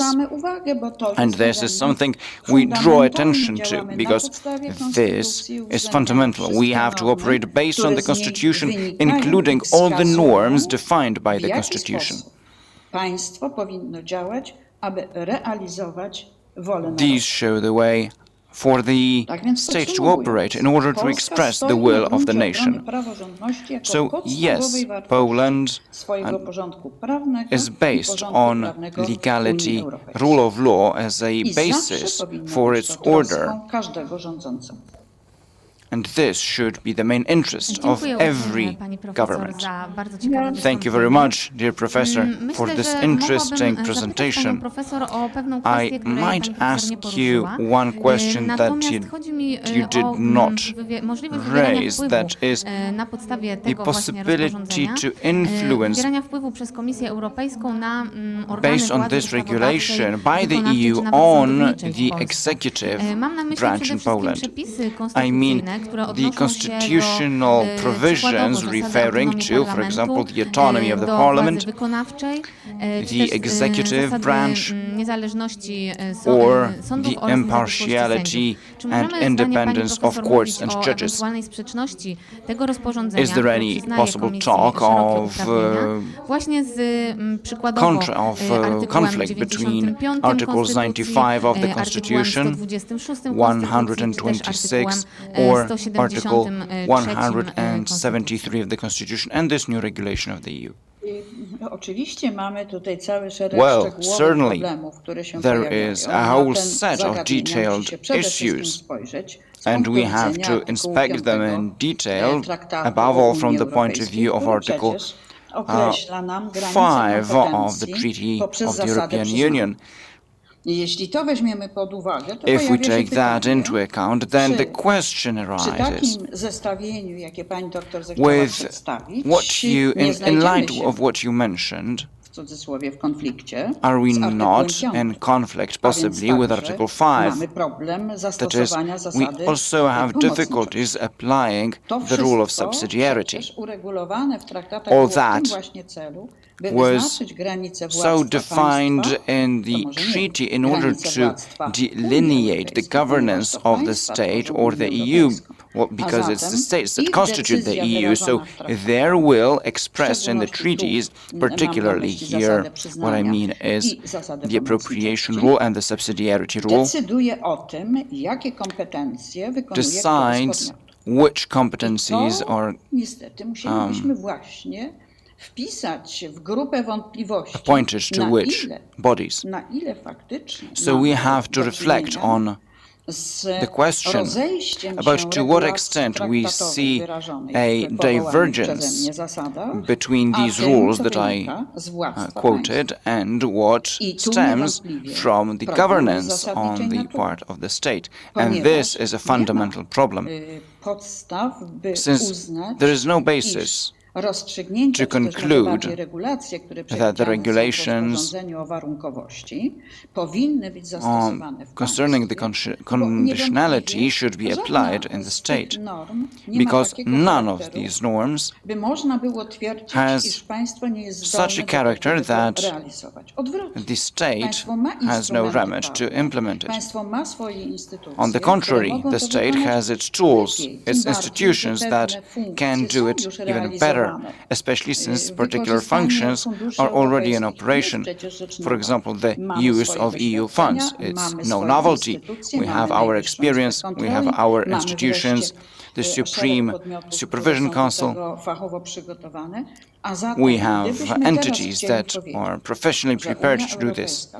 So if we now want to conclude that the EU is going to decide instead of the state about our law, about the functioning of courts, because this has to be referred to as well, the question is, are we possibly creating a brand new reality? And this general application, this general take on the rule of law brings about a situation of precisely this kind of conflict between the governance of these two bodies. This is why we're discussing the text of the regulation and why we're holding the whole discussion, because this is the only way to certain conclusions and distinguishing between what has been already broken down into. I mean the competencies as defined by the treaties. That's where they're defined, the treaties. So, if we change the situation with a regulation, then we are forming a new reality. So the question now is about the situation of the Polish government, that is the Polish Republic, that has the treaties at its disposal and has to agree certain solutions with one another. It's an open discussion. Więc powiedziałabym w ten sposób, że So, jeżeli stworzyliśmy I'd phrase it nową this way. koncepcję praworządności, bo to If we've jest created a przede new mną concept of rule of to law, since rozporządzenie it o is such a warunkowości new jest concept, niejako a trzecią new definition, formułą, so to say, because this regulation is a kontroli. third formula Bo przecież of mamy control, dla right? uogólnionego pojęcia After all, we praworządności have artykuł 7. Article 7 for the general Mamy kontrolę understanding of rule of zobowiązań law. państwa wobec There's the Unii, control of the obligations of uregulowaną the w states towards the postanowieniach EU Traktatu o as funkcjonowaniu Unii defined in the Europejskiej. I Treaty mamy on the dzisiaj Functioning of the trzecie European rozwiązanie, Union, and we have now the które third solution. trudno powiedzieć do końca, w jakim jest kontekście z tymi One wcześniejszymi. that's difficult to say what its relationship is A ta with the rzeczywistość previous two, wkracza but it creates a new uprawnienia, reality, and które this mamy reality wyrażone i uregulowane w interferes with the dlatego the trzeba rights postawić that we have as a member state. włącznie So the question has to be clearly w asked jakim zakresie musimy przedyskutować whether problem and to what extent praworządności, co we jest have w to własnej konstytucji, tak deal do with czego the issue ona of rule of law from the zobowiązuje point of view of the Rzeczpospolitą. Polish constitution and what the Republic is Myślę, że obliged to to. jest właśnie I'd say próba that this pokazania is problemu, precisely an attempt at illustrating the pytaniach problem pani doktor ujęła. that you formulated in your questions. Right, thank you very much for your answer. You referred in your last part of the presentation to a very interesting concept, that is, the creation of a third mechanism of control, alongside the Treaty of the EU and of the functioning.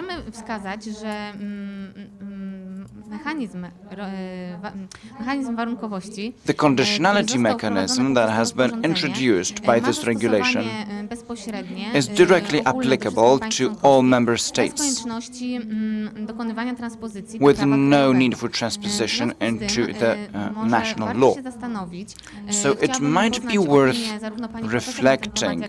I'd like to know your opinion as well as Mr. Kaleta's opinion on this. Well, we might reflect whether the regulation, this act of European law, whether it might possibly have to be put to discussion in the Parliament in order to be ratified. Rozumiem, Dear Minister, Pani profesor może skończy, pani zaczęła, więc ja Professor, please, thank you very much. I'm okay with waiting. No problem. The problem is complex, definitely. To rozporządzenie w dodatku Since ma this pewne cechy regulation has specyficzne z punktu particular widzenia features techniki from the point of view of jest legislative bardzo technique. nieostre. It's Tworzy rzeczywiście, ja też very użyłam tutaj określenia nową rzeczywistość. unclear. No i It creates a new reality, as I said, and it definitely requires decision solutions of a very basic character. Można było, tak powiedziałabym, odnaleźć jednoznaczną But we're not in a situation in which it's easy to find a clear-cut answer in the law. It's a complex question. It requires many decisions, solutions, and understanding of the consequences of this regulation. Since we have certain paths defined by the December summit, accepted by the Republic of Poland after all, so we're in a situation of waiting.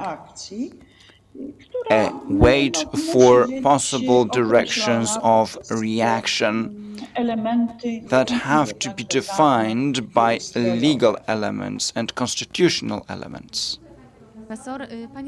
Many thanks, Professor. Dear Minister, we've heard this opinion in the public debate that this is an element of development of the EU as an international organization. I'm talking about the regulation. Do you, as Minister, believe that this is a matter important enough for putting this in for discussion before the Polish Parliament or even putting it through a referendum? to rozporządzenie ingeruje w materię Well, traktatową. above all, it intervenes in the matter of treaties. So according to the procedure also defined in the Constitution of transferring national remit, it has to be ratified through one of the two constitutional ways.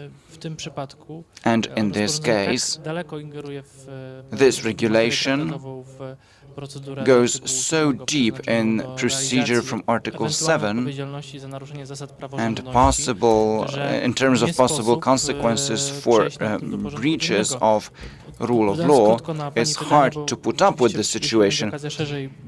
Well, answering briefly your question, because it's not the time and place to discuss this in detail, I'd say that such wide competencies being granted to the European institutions and the regulation granting these should be put through bases regulated by the Polish Constitution, at least at the level of treaties, if not a modification of the Polish Constitution, since this means turning off certain provisions of the Constitution.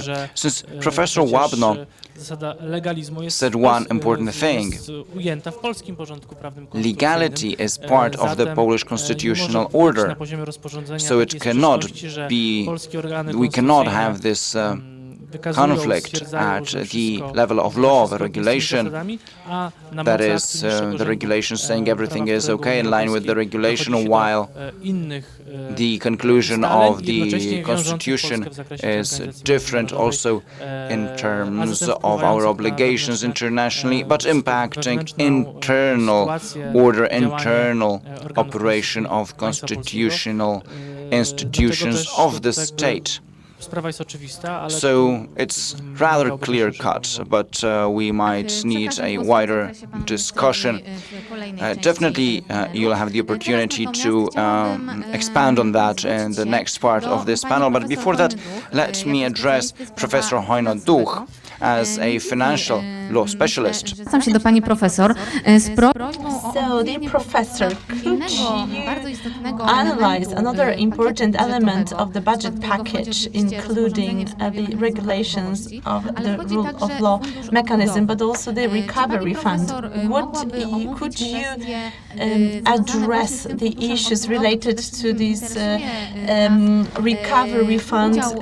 Especially, we are interested in the involvement of the member states' parliaments when it comes to accepting decisions with regard to that fund, because in line with Article 311 of the Treaty on the Functioning of the European Union, decision in terms of own resources and the rescue fund is exactly this case. It's taken specifically, it requires unanimous decision of the Council and requires consultation with the European Parliament, and at the end, adoption by the member states in line with its constitutional regulations. Could you please comment on that from the point of view of the financial regulations? Thank you very much. As you can see, this is a multi-level problem, and I'm happy that we are discussing it during this conference. We can say that it is very difficult to combine the issues of the rule of law, this conditionality mechanism, and the financial issues. They shouldn't be related because there is no cause and effect relation between them. So the rescue recovery fund and the rule of law mechanism, they have nothing to do with each other. So this rule, all the principles that we are talking about today, they are based on the legal basis inscribed in Article 2 and 7 of the Treaty of the European Union, and they refer to the respect for human dignity, freedom, democracy, and democratic state. And so here we have some concrete, financial mechanism, multi-year financial framework framework, multi-annual financial framework. This is a plan which has been implementing since 1989, and it is widely accepted, and they are approved by all countries of the European Union in many previous editions of this plan, and this year in the framework for 2021 to 2027. So this MFF has been approved and adopted and widely approved by the organs and authorities of the European Union by all member states. We have a new model of financing that emerged. This is this recovery fund inscribed in the financial package, in the budget. And together with the doubts with regards to conditionality, this new mechanism, which is not in line with the treaty, both Article 2 and some decisions of the Treaty of the Functioning of the European Union, they extend and make stricter the principles inscribed in both treaties. That's why they are not legitimate, because to the range of values they implement some other aspects. For example, there's a mention of the sovereignty of nations, the obligations and liabilities of the Commission and Parliament. So the mechanisms, financial mechanisms, are related to values. Also, the procedure of granting funds, or the mechanism triggered when a member state is in breach to the legislation, or some individual infringements, they were not. So these conclusions are not of legal nature. They are of political nature. Of course, very important because they were adopted by the heads of member states, but they are not final and they are not binding, especially for the next 7 years, and they can be amended by means of other decisions. So they are not, they have not become law yet. Or there are also other values, not only the ones stemming from Article 2. And as I've said, when there is a risk of infringement, of material risk of affecting the interest of the European Union, the European Union arbitrary or even politically motivated may impose sanctions, out of political motivation may impose sanctions on member states. Also, with regard to this new category of funding, which is the recovery fund, in short. So this recovery fund is based on two pillars. The first one is the loan, and we are not interested in that as Poland, because as Prime Minister Orban said, we can contract loans ourselves. We know how to do it. And the second the second pillar, these are subsidies based on own resources and based on a new legal act, which should be adopted by the Council, approved by the Parliament and ratified by national parliaments. So at the moment we are just before a European debate and national debate on this new mechanism inscribed in these two financial mechanisms. But so, especially the recovery fund is important here.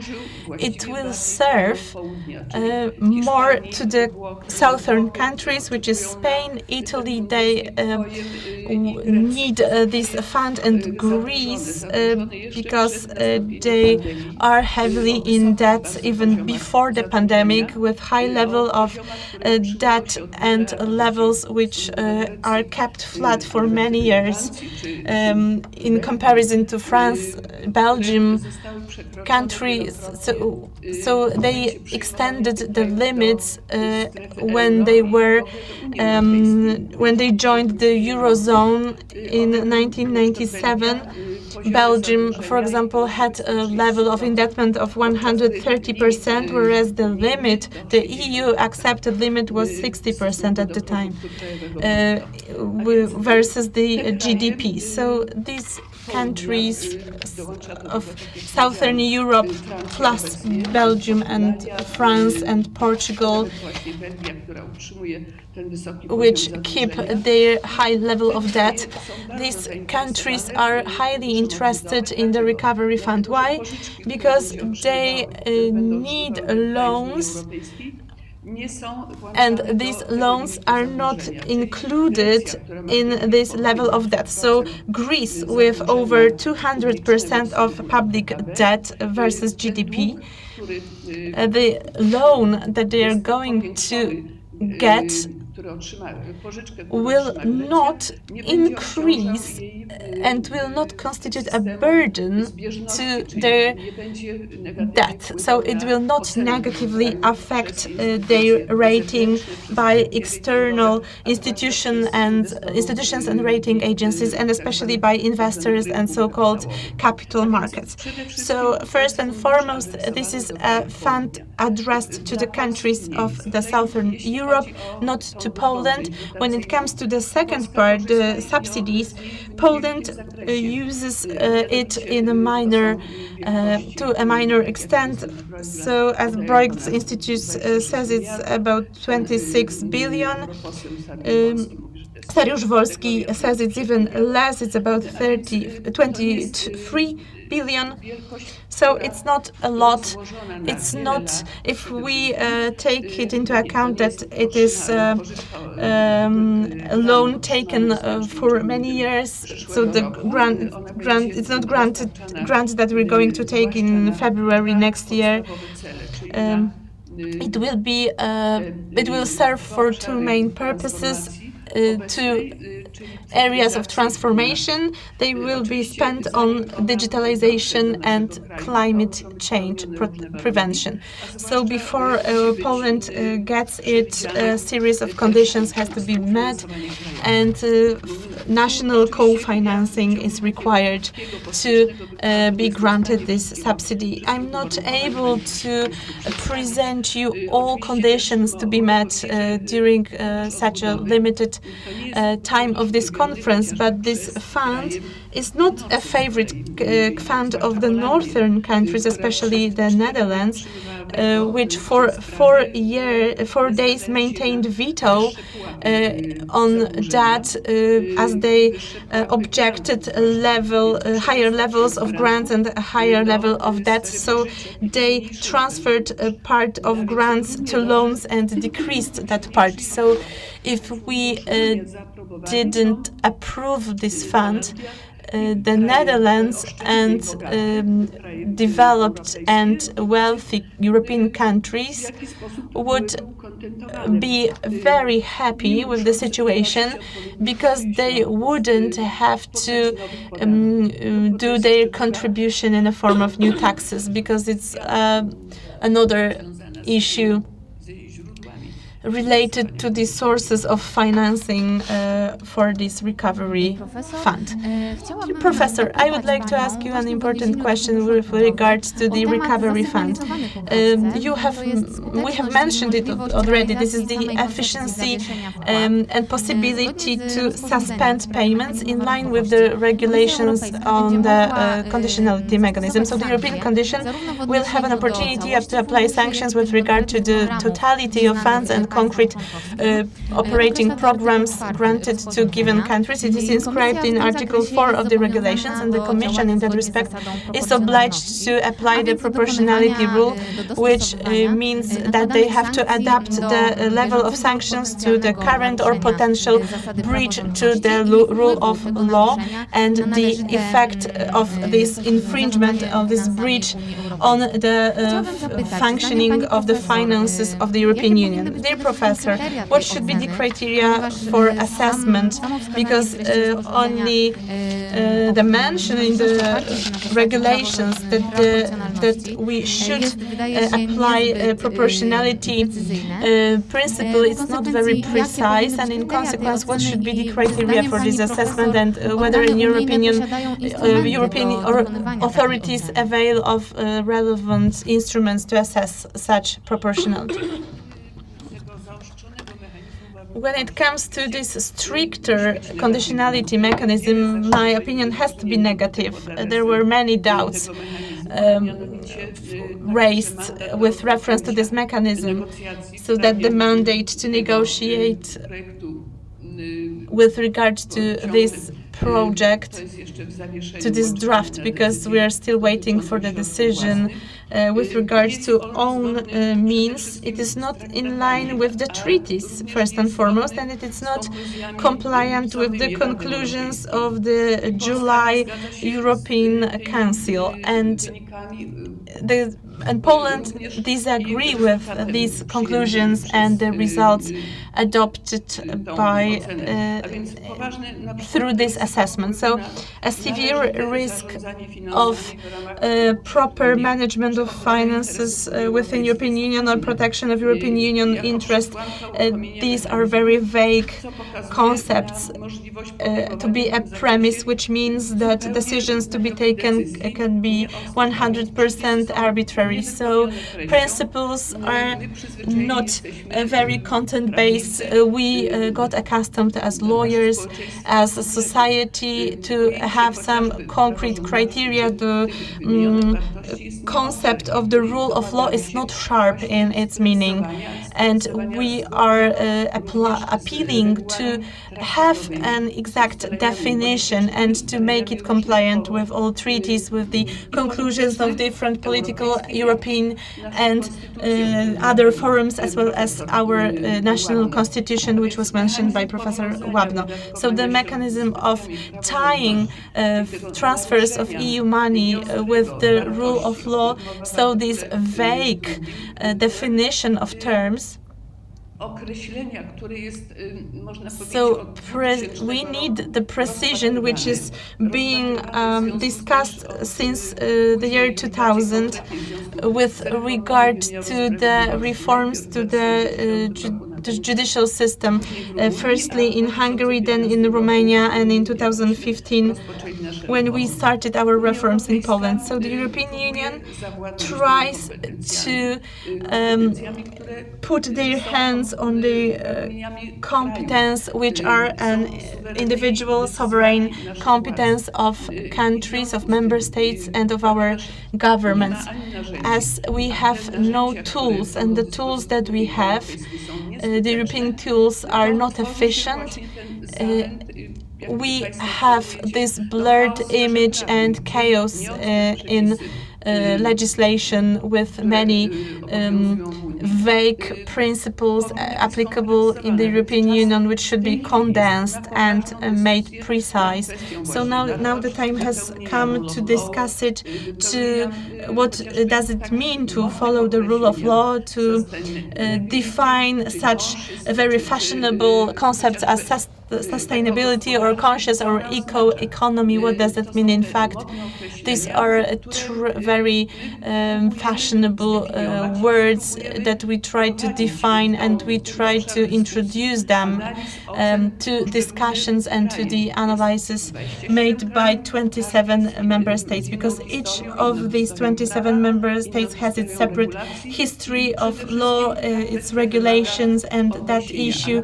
We need some point of reference for all of us, and implementation of that to the realm of finance, that results in a series of ambiguities and very unsharp, let's say, and vague terms. For example, the bridge to values.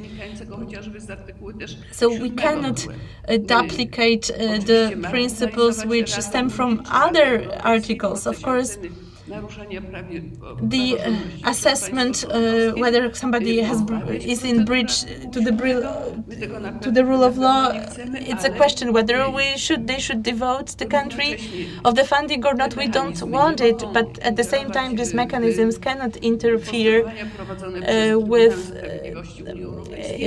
the proceedings before the CJEU, and they cannot interfere with other national constitutional norms, because it causes that causes ambiguities, legal ambiguities, let's say it, leading to the conflict of the political nature. So, and there is also a second issue that you have asked me about before. So that is the basis for the decisions with regards to own financial means. So the taxes, fiscal issues. We don't know what will. We don't know this legislation. We don't know the rules. We have only the tax, which is in existence now. It is a so-called plastic tax on non-recyclable plastic packaging, and there are many other proposals, but all of them are proposals for the future, which are under discussion. Of course, there are some fiscal propositions which have been discussed for last 10 years, and they are not approved by some countries or by the other. They are not acceptable, and they are not in line with the economic interest of the European Union. For example, tax on financial transactions, which was implemented which if implemented in Europe, will cause that financial transaction will move to other markets, for example, to London after Brexit, to Singapore, to New York, and so they will take over this sector, and all financial transactions will be concluded outside the European Union. So all that requires a lot of effort, in-depth analysis of many teams, international teams, and common approval. Only after the approval, European Union may impose some concrete legal solutions. So the decision, the new system implemented now, which will lay the foundations for creation of the recovery plan, is vague, is not prepared, is not discussed, and not approved by 27 member states. Each of them has their own interests, different taxes. For example, unification of the tax base for personal income tax, this is corporate income tax, the common base. They are not approved by countries which are tax haven, like Ireland or the Netherlands or Luxembourg, which where the headquarters of major companies are seated.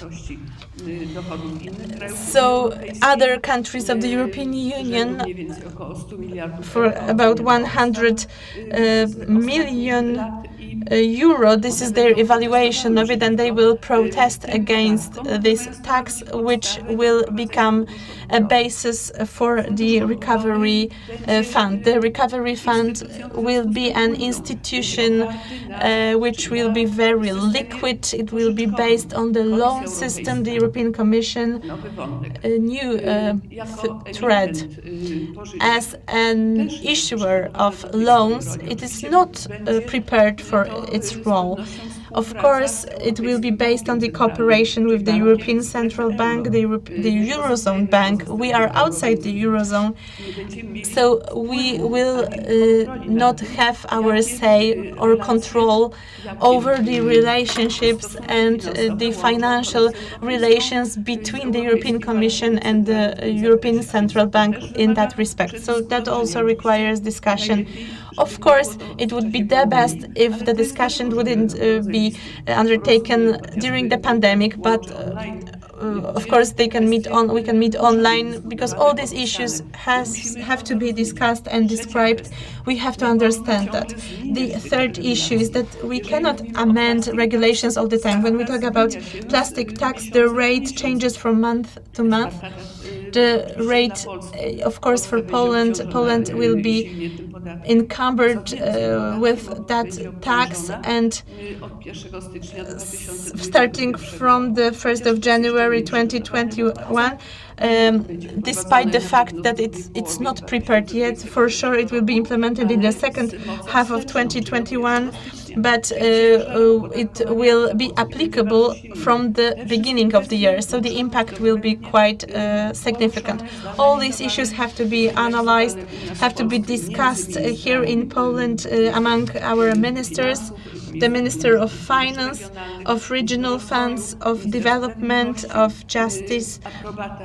Approval of the Council of Ministers is required as well, but first and foremost we have to discuss it with the member states, with neighboring countries, with CEE countries, whether they are prepared for the adoption of this new tax system. The European Union tried to create within Eurozone its budget, Eurozone budget. They failed to do so for these reasons, because they were not prepared and there was a conflict of interests. Now they try to implement this budget part to the European Union. Whether they are prepared or not, we can leave a question mark here. I think not. Thank you very much for your answer. You point to a very interesting strand, that is the vague character of the provisions concerning the conditionality mechanism and the recovery fund. Let me now ask Professor Łabno about the alignment of these vague provisions with the rule of law. That is, the principle is that the provisions of law should be clear and well-defined. They should provide the right scope of precision in terms of the legal consequences. So, this kind of regulation, provisions of the regulation that are rather vague, could they be a basis for questioning their legality in terms of their legal character?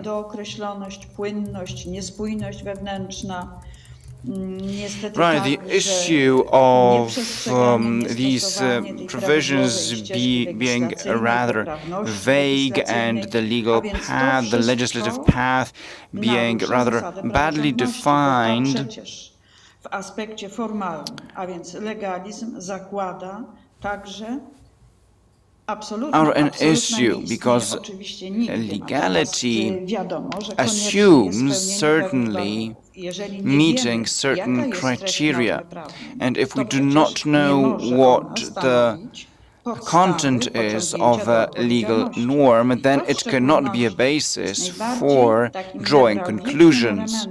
And this is the most basic element of the whole discussion, that is, this provision of law not meeting the basic conditions of legality at the same time stipulates consequences, while you cannot be responsible without a clear definition of limits of action, goals, and modes of operation. This could be called a soft law, but this is not an issue of these two types of norms of so-called soft law. It's not an issue of soft law at the end of the day. It's hard to say, but one thing is clear: this is not the way to write legal acts if it has to meet the criteria of the rule of law and if they are to be an element of meeting particular goals, because such goals can be formulated and in approach to their attaining quite as well. In this situation, the question is, what is the aim of this kind of phrasing, formulation of legal norms? It is against basic, normal rules of legislation. Jest znane i jak wcześniej zaakceptowane, aprobowane z oczywistych względów w konstytucjonalizmie współczesnym. These are norms accepted widely in modern constitutionalism. So it seems that we are going in a direction leading us towards unnecessary arguments, conflicts, if you like. Lack of approach that's absolutely necessary in an international organization. So it has to be criticized. And we need to look for solutions that would eliminate what is a hurdle in the functioning of the European Union. Since such solutions, like the one we are discussing, they infringe our capacity to cooperate, they undermine our mutual trust, which is also important in the legal system, but above all, it undermines the rules of a legal system, a democratic system, so we should avoid this kind of situation. Thank you very much. Ladies and gentlemen, I think we can now move to the next part of our discussion. And let's now focus, strictly speaking, on the topic of this panel discussion, that is the payout of the funds from the EU being tied with the rule of law. Is it in line with the European law? It seems that there are certain doubts, particularly since this doubles already existing mechanisms, which has already been mentioned today. It's been pointed to the fact that it doubles Article 7, that is a serious infringement stemming from Article 2. Dear Minister, in your opinion, do we need this mechanism, or could we simply apply provisions that are already included in the treaties? Thank you. This mechanism plays a certain role. Well, let me refer to Copernicus here.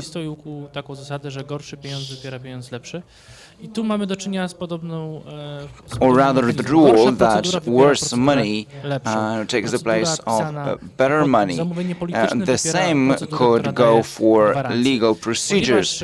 Well, worse procedures in this case are taking the place of better ones,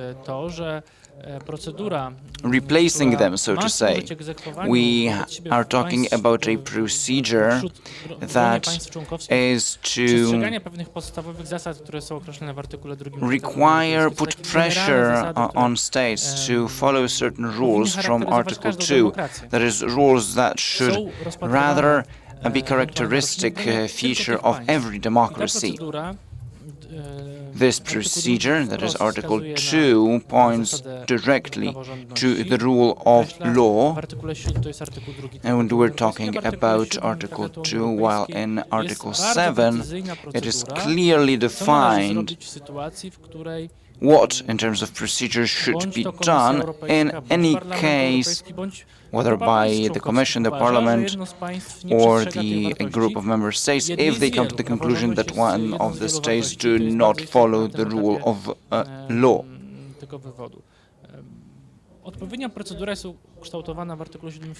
The procedure is defined in Article 7 in a number of steps. I remember very well the talk in 2016 about this procedure. Polsce, there was bo jest ta much talk procedura, jest about opcja the atomowa, European możliwość Union taking zablokowania away funduszy EU funds from wobec państwa Poland członkowskiego because i that's the Komisja atomic Europejska, option, so pan to say. Timmermans ogłaszał, And the że EC oto on uruchamia tę procedurę with pierwszy raz w Timmermans historii, said, we are że now to launching jest this procedure for the wydarzenie first epokowe. time W końcu in ten history. mechanizm, This który służył is a temu, żeby przestrzegać breakthrough zasad, które powinny charakteryzować każde precedent państwo Unii because Europejskiej, Poland zostaje has niestety breached uruchomiona, bo jest takie państwo, które tych zasad the rzekomo nie basic stosuje rules właśnie w of zakresie praworządności. legality.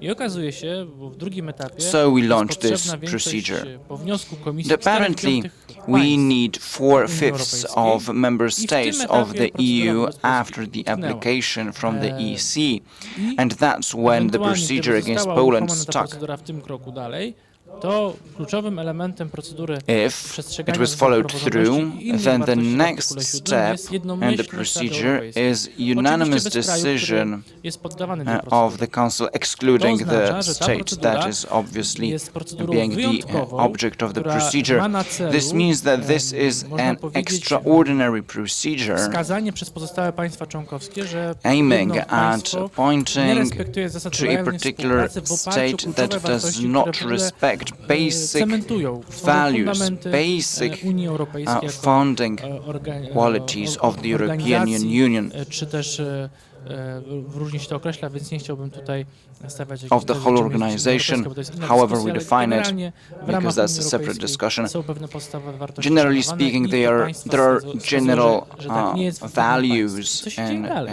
the European Już w Union, kolejnym and kroku this procedure ewentualne points sankcje za at stwierdzenie such a wynikające state z that jednomyślności does not odbywa się respect już them. na And then zasadzie in the większości next step, kwalifikowanej. there's just a Więc ta opcja qualified atomowa z majority 2016 roku polegała na making tym, że decisions in the further kiedy step.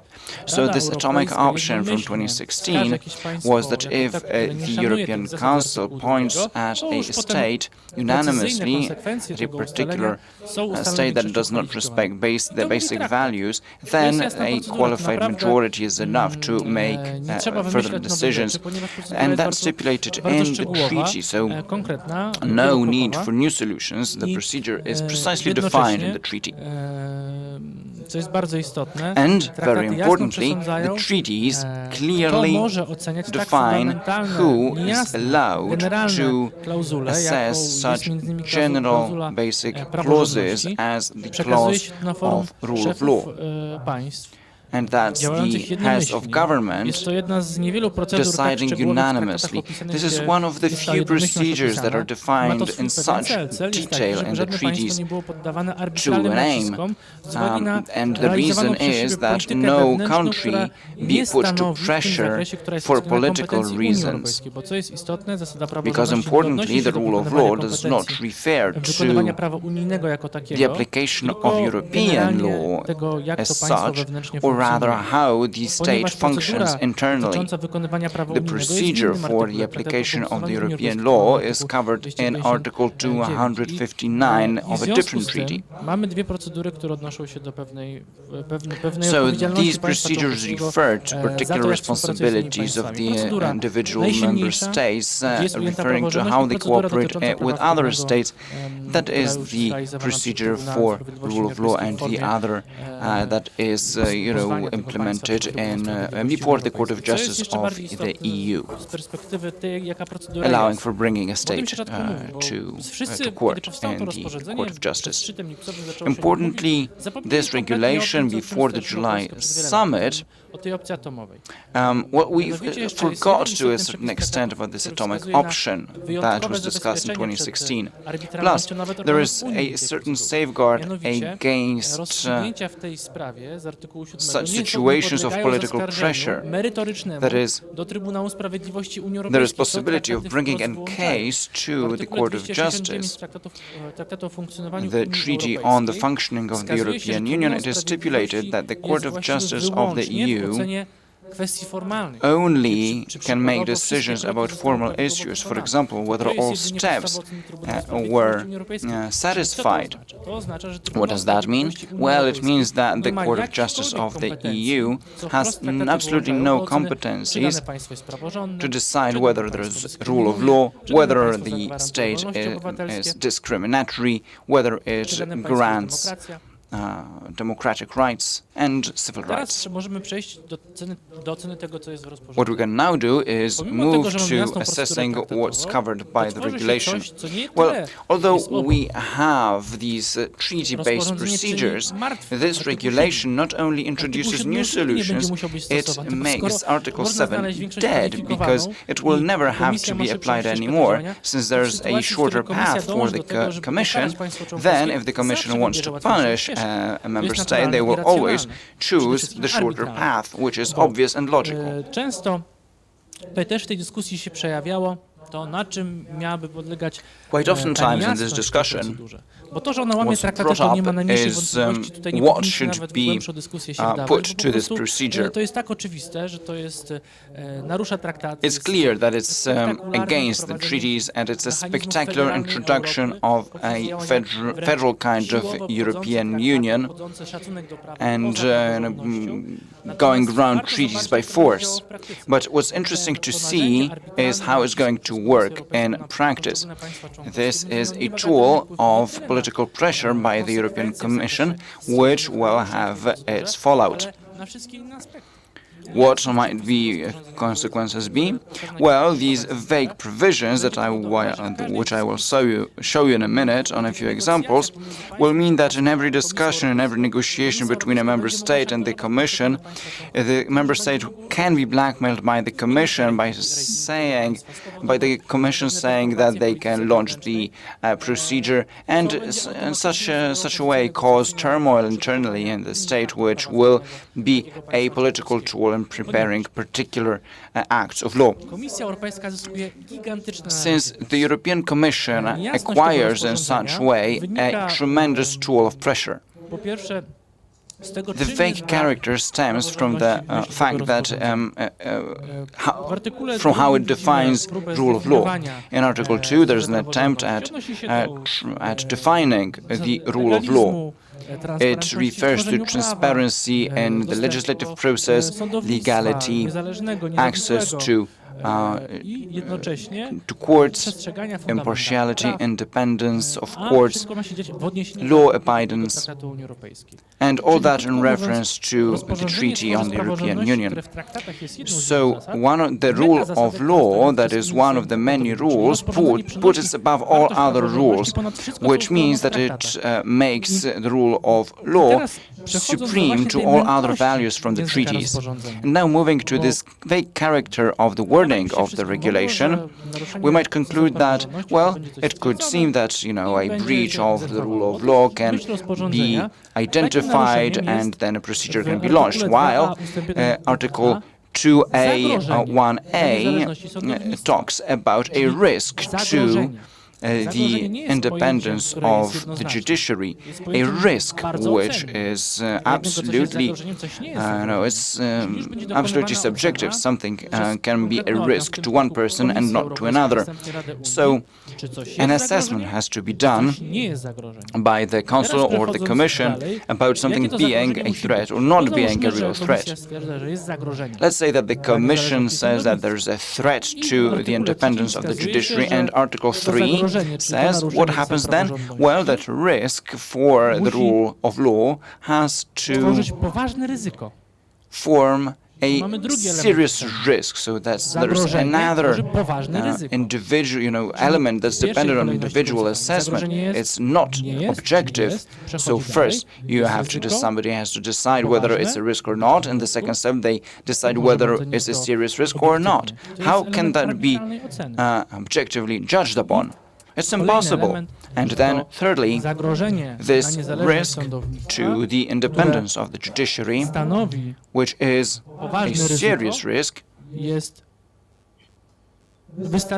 has to be direct enough for the European Union's finances, and sufficiently stwierdzenie, że direct. jakieś środki zostały Again, zdefraudowane, a drugiego po for prostu, że somebody mogły it być might, zdefraudowane. some fraud I might to be będzie a znowu ocena direct administratorska. risk, Mamy and trzy for somebody else, czynniki, something much czysto lighter might subiektywne, be arbitralne. such a situation. So Ale these najlepiej three się na to, elements bo are zawsze powiemy, quite jakie individual. zagrożenie, z czego to But będzie that's not wynikało, all. zagrożenie z ustaw, z działań, z zaniechań. You have to define where this risk has to stem from. Now, Article 3.2g.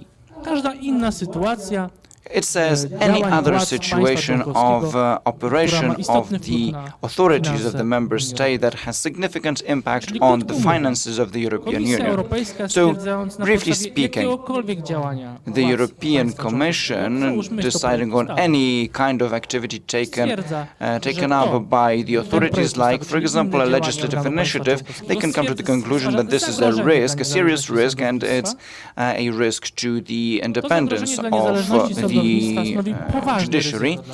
They conclude that it's serious and is sufficiently direct. To ryzyko i zagrożenie. To jest po prostu woda It's mętna, jakich mało. absolutely Żadnych obiektywnych unclear, podstaw do oceny. absolutely To no jest to objective arbitralne narzędzie, które basis może for służyć any Komisji kind of każdej assessment, sprawie. and Bo this tool ten can punkt be i used inne by the działania organu Commission państwa in członkowskiego. To any jest wszystko. kind of issue, Komentarz because that's it. premiera, ministra, Anything can be seen as a risk. A interview, a speech by the minister. It does not have to be particular action taken by a court or the prosecutor's office. It can be anything whatsoever. kilka klauzul generalnych, które samodzielnie There are a będą few działały. general clauses that will be individually assessed by the Commission, which is proof that this is a political tool of pressure. łamiącym traktaty w It ten sposób, breaches że the nawet treaties procedura artykułu 7 in such a way that przekazująca even do jednomyślnej procedure in Article decyzji 7 Parlamentu Europejskiej stwierdzenie braków praworządności nie posługuje się on the lack of rule of law does not use such unclear terms. So, Minister, this shows that the scope of rule of law is so widely defined that it's practically impossible to define any clear-cut rules by which the Commission is going to make decisions. I'm sure that the Commission will make guidelines saying that we're going to respect the treaties, we're going to have an objective procedure, we will hear the states, we will amass all kinds of opinions and documents. Because the introduction in regulations point 12 says that Commission will abide these rules. But how does it look like in practice? For example, the Venice Committee, when assessing the procedure of appointing judges, they state that the countries of Western countries as long-term democracies, they don't have to follow the rules so the judges cannot appoint other judges, but younger democracies should, they have different legal culture and they should follow the rules. You are a young democracy, so you cannot do like Spaniards do, like Germans do. You have other rules to follow, and we have an objective report of a Venice Committee. They are so objective. They apply principles and regulations. So this is another vague element in the whole procedure that shows that it's a political tool. Because if there are many obscure terms, unclear procedures, that leaves a room for free interpretation, and the interpretation looks like that despite the fact that, for example, as the Polish government, we point out these irregularities, the committee doesn't take it into account, so they are not objective. And now they have a tool that they will surely apply, and I'm convinced that the discussion about it will be on for a longer time, because we can see a giant disruption when treaties are replaced by such procedures which can be freely interpreted, and who has the power, they will decide who. So the principles of functioning of the European Union show that it will be always Germany and the European Commission which forced these regulations for many years, for many months. And this, whether it will be Article 7, Article 2, this becomes a background, because the regulations has been adopted. But let me remind you that the Court of Justice issued some rulings like, for example, migration quotas as binding quotas, despite the fact that the European Union doesn't have such competence, imposition of the migration policy to member states. Court of Justice of the European Union undermined one day before the summit one of the basic rules of the European Union, which is the freedom of movement of labor and goods, and with regard to directive on delegation of workers and employees. So some countries, they protect their interest, and at the same time they impose on other countries different principles. This is very, it is not safe for the whole European Union. It's a real, such lethal mechanisms and regulations are a nuclear weapon which can be used in any procedure.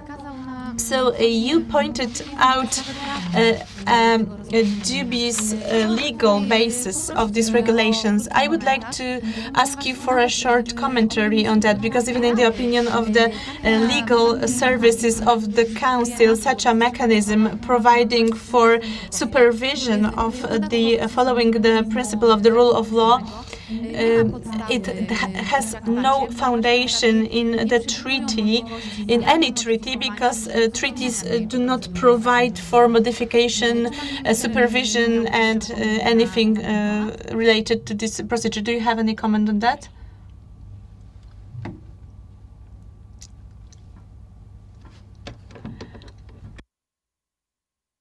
Or maybe any one of you ladies would like to comment on that. The selection of the Article 322, it's just a trick. Let me quote the leaders from the European Parliament who said that Article 7 is inefficient because you cannot discipline countries. Let's make up something different. So that was the basis for the regulation. So, and the treaty should be the basis. The protection of the European budget that refers to individual infringements, so spending money not for eligible purpose, that can be transferred to a very precise treaty procedure and put down these treaties, and that is confirmed by in the opinions of lawyers and opinions of the European Council or the lawyers of the Council of the European Union. Of course, when we add some general statement that the regulations is not in breach with the treaty, we may say that, okay, so if there is such a mention, we should take it for granted that it's not in breach with the treaty. But this pressure and this drive of the German presidency to implement these solutions, which will be included in the conclusions, it is very unsafe, because in the future it's going to legitimize such regulations. So, for example, if in a few months Poland will say, no, something's wrong here, it's not in line with the conclusions, we have agreed something completely different, the European Commission will take out this document and will quote these conclusions. And this is quite dangerous, because it will legitimize these regulations in the future, because people will say that, okay, treaties do not implement it, but regulation approved by Commission is applicable. So this is something dangerous for these regulations in the future. I would like to ask a similar question to Professor Hojna-Duch for the legal basis of these regulations, because Article 322 is pointed out, the article of the Treaty of the Functioning of the European Union referring to the financial issues. Is such a legal basis a dubious one? I would present a broader picture here because reference to Article 322 was made by their minister, and now we have great legal basis in the Treaty on the Functioning of the European Union regarding the mechanism related to putting in danger the interest of the European Union. This is Article 25 of the Treaty of the Functioning of the European Union. So no regulations is needed. Sanctions are not needed in that scope and such a vague law, because we have very sharp and express principles in this article of the functioning of the European Union, which says that member states fight against any infringements and unlawful activities which would put at danger the interest of the European Union by means of regulations, and their purpose is to be to deter such attempts. So this mechanism is quite perfect. The representatives of the European Commission who are observing our supervision and audit mechanism, our General Prosecutor Office, they approve of them and they admire them personally, because all such cases, attempts of infringements are being detected.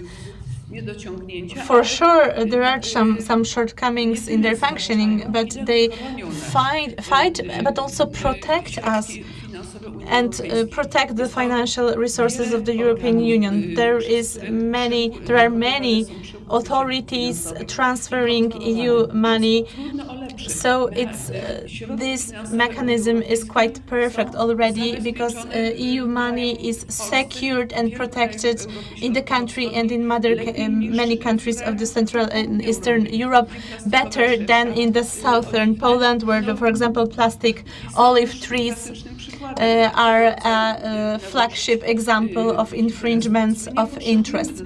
So we don't need additional mechanism that would support us in protection of the interest of the European Union, because they have been in place since 2004, and even before, during the adhesion funds, they were being implemented with great success. So the implementation of a mechanism which are of arbitrary nature, and in consequence they are of political nature, that limits the sovereignty of a given state, and on top of that there are legal mechanisms and mechanisms offering financial power to the European Commission. So and member states will have no control over the situation, because this control is not specified, is not determined, and we don't know the basis of it. We don't know on what basis money will be issued, what will be the nature of it, and the securities will be issued. So it's said that the recovery fund is a one-off fund which will be paid by 2058, but some elements of permanence are being implemented. So by means of the recovery fund, they try to set out the mechanisms of the budget of the European Union, so that will be a budget outside of the MFF, outside of the state budgets, to which member states will transfer additional taxes imposed on their citizens and enterprises. So these unclear elements and this of this rule of law mechanisms overlaps with some financial decisions, because the power is based on redistribution of capital and some political decisions. So that's why we should take a closer look on what's going on in the European Union, because on the occasion of pandemic, there are some mechanisms being implemented which for many years were rejected and criticized, which for many years have been discussed, analyzed, but nobody dared to implement them. And now such radical changes are taking place in the European Union, and they are an important element. Thank you very much for your take during this conference. Ladies and gentlemen, the time has come to say goodbye. Our today's meeting and today's panels lead us to a conclusion that the regulations on the rule of law stirs some doubt when it comes to its conformity with the EU legislation and our Polish national legislation. At the same time, this mechanism, which is defined in the regulations, may affect the implementation of activities related to the recovery fund and in a broader sense to the spending of EU subsidies. This issue is highly important, and for sure the debate will be continued. I would like to thank to all our panelists participating in our discussion, Professor Anna Łabno, Professor Elżbieta Hojna-Duch, Sebastian Kaleta, and I would like to thank you, our dear audience, observing us on social media. Our today's conference will be registered. You will have an opportunity to revert to that, and have a pleasant evening and Merry Christmas. Thank you very much. Thank you very much. Merry Christmas to all of you. Stay safe and a better 2021. Thank you very much. Thank you very much for this discussion, and all the best to all of you. Dziękujemy uprzejmie. Thank you very much.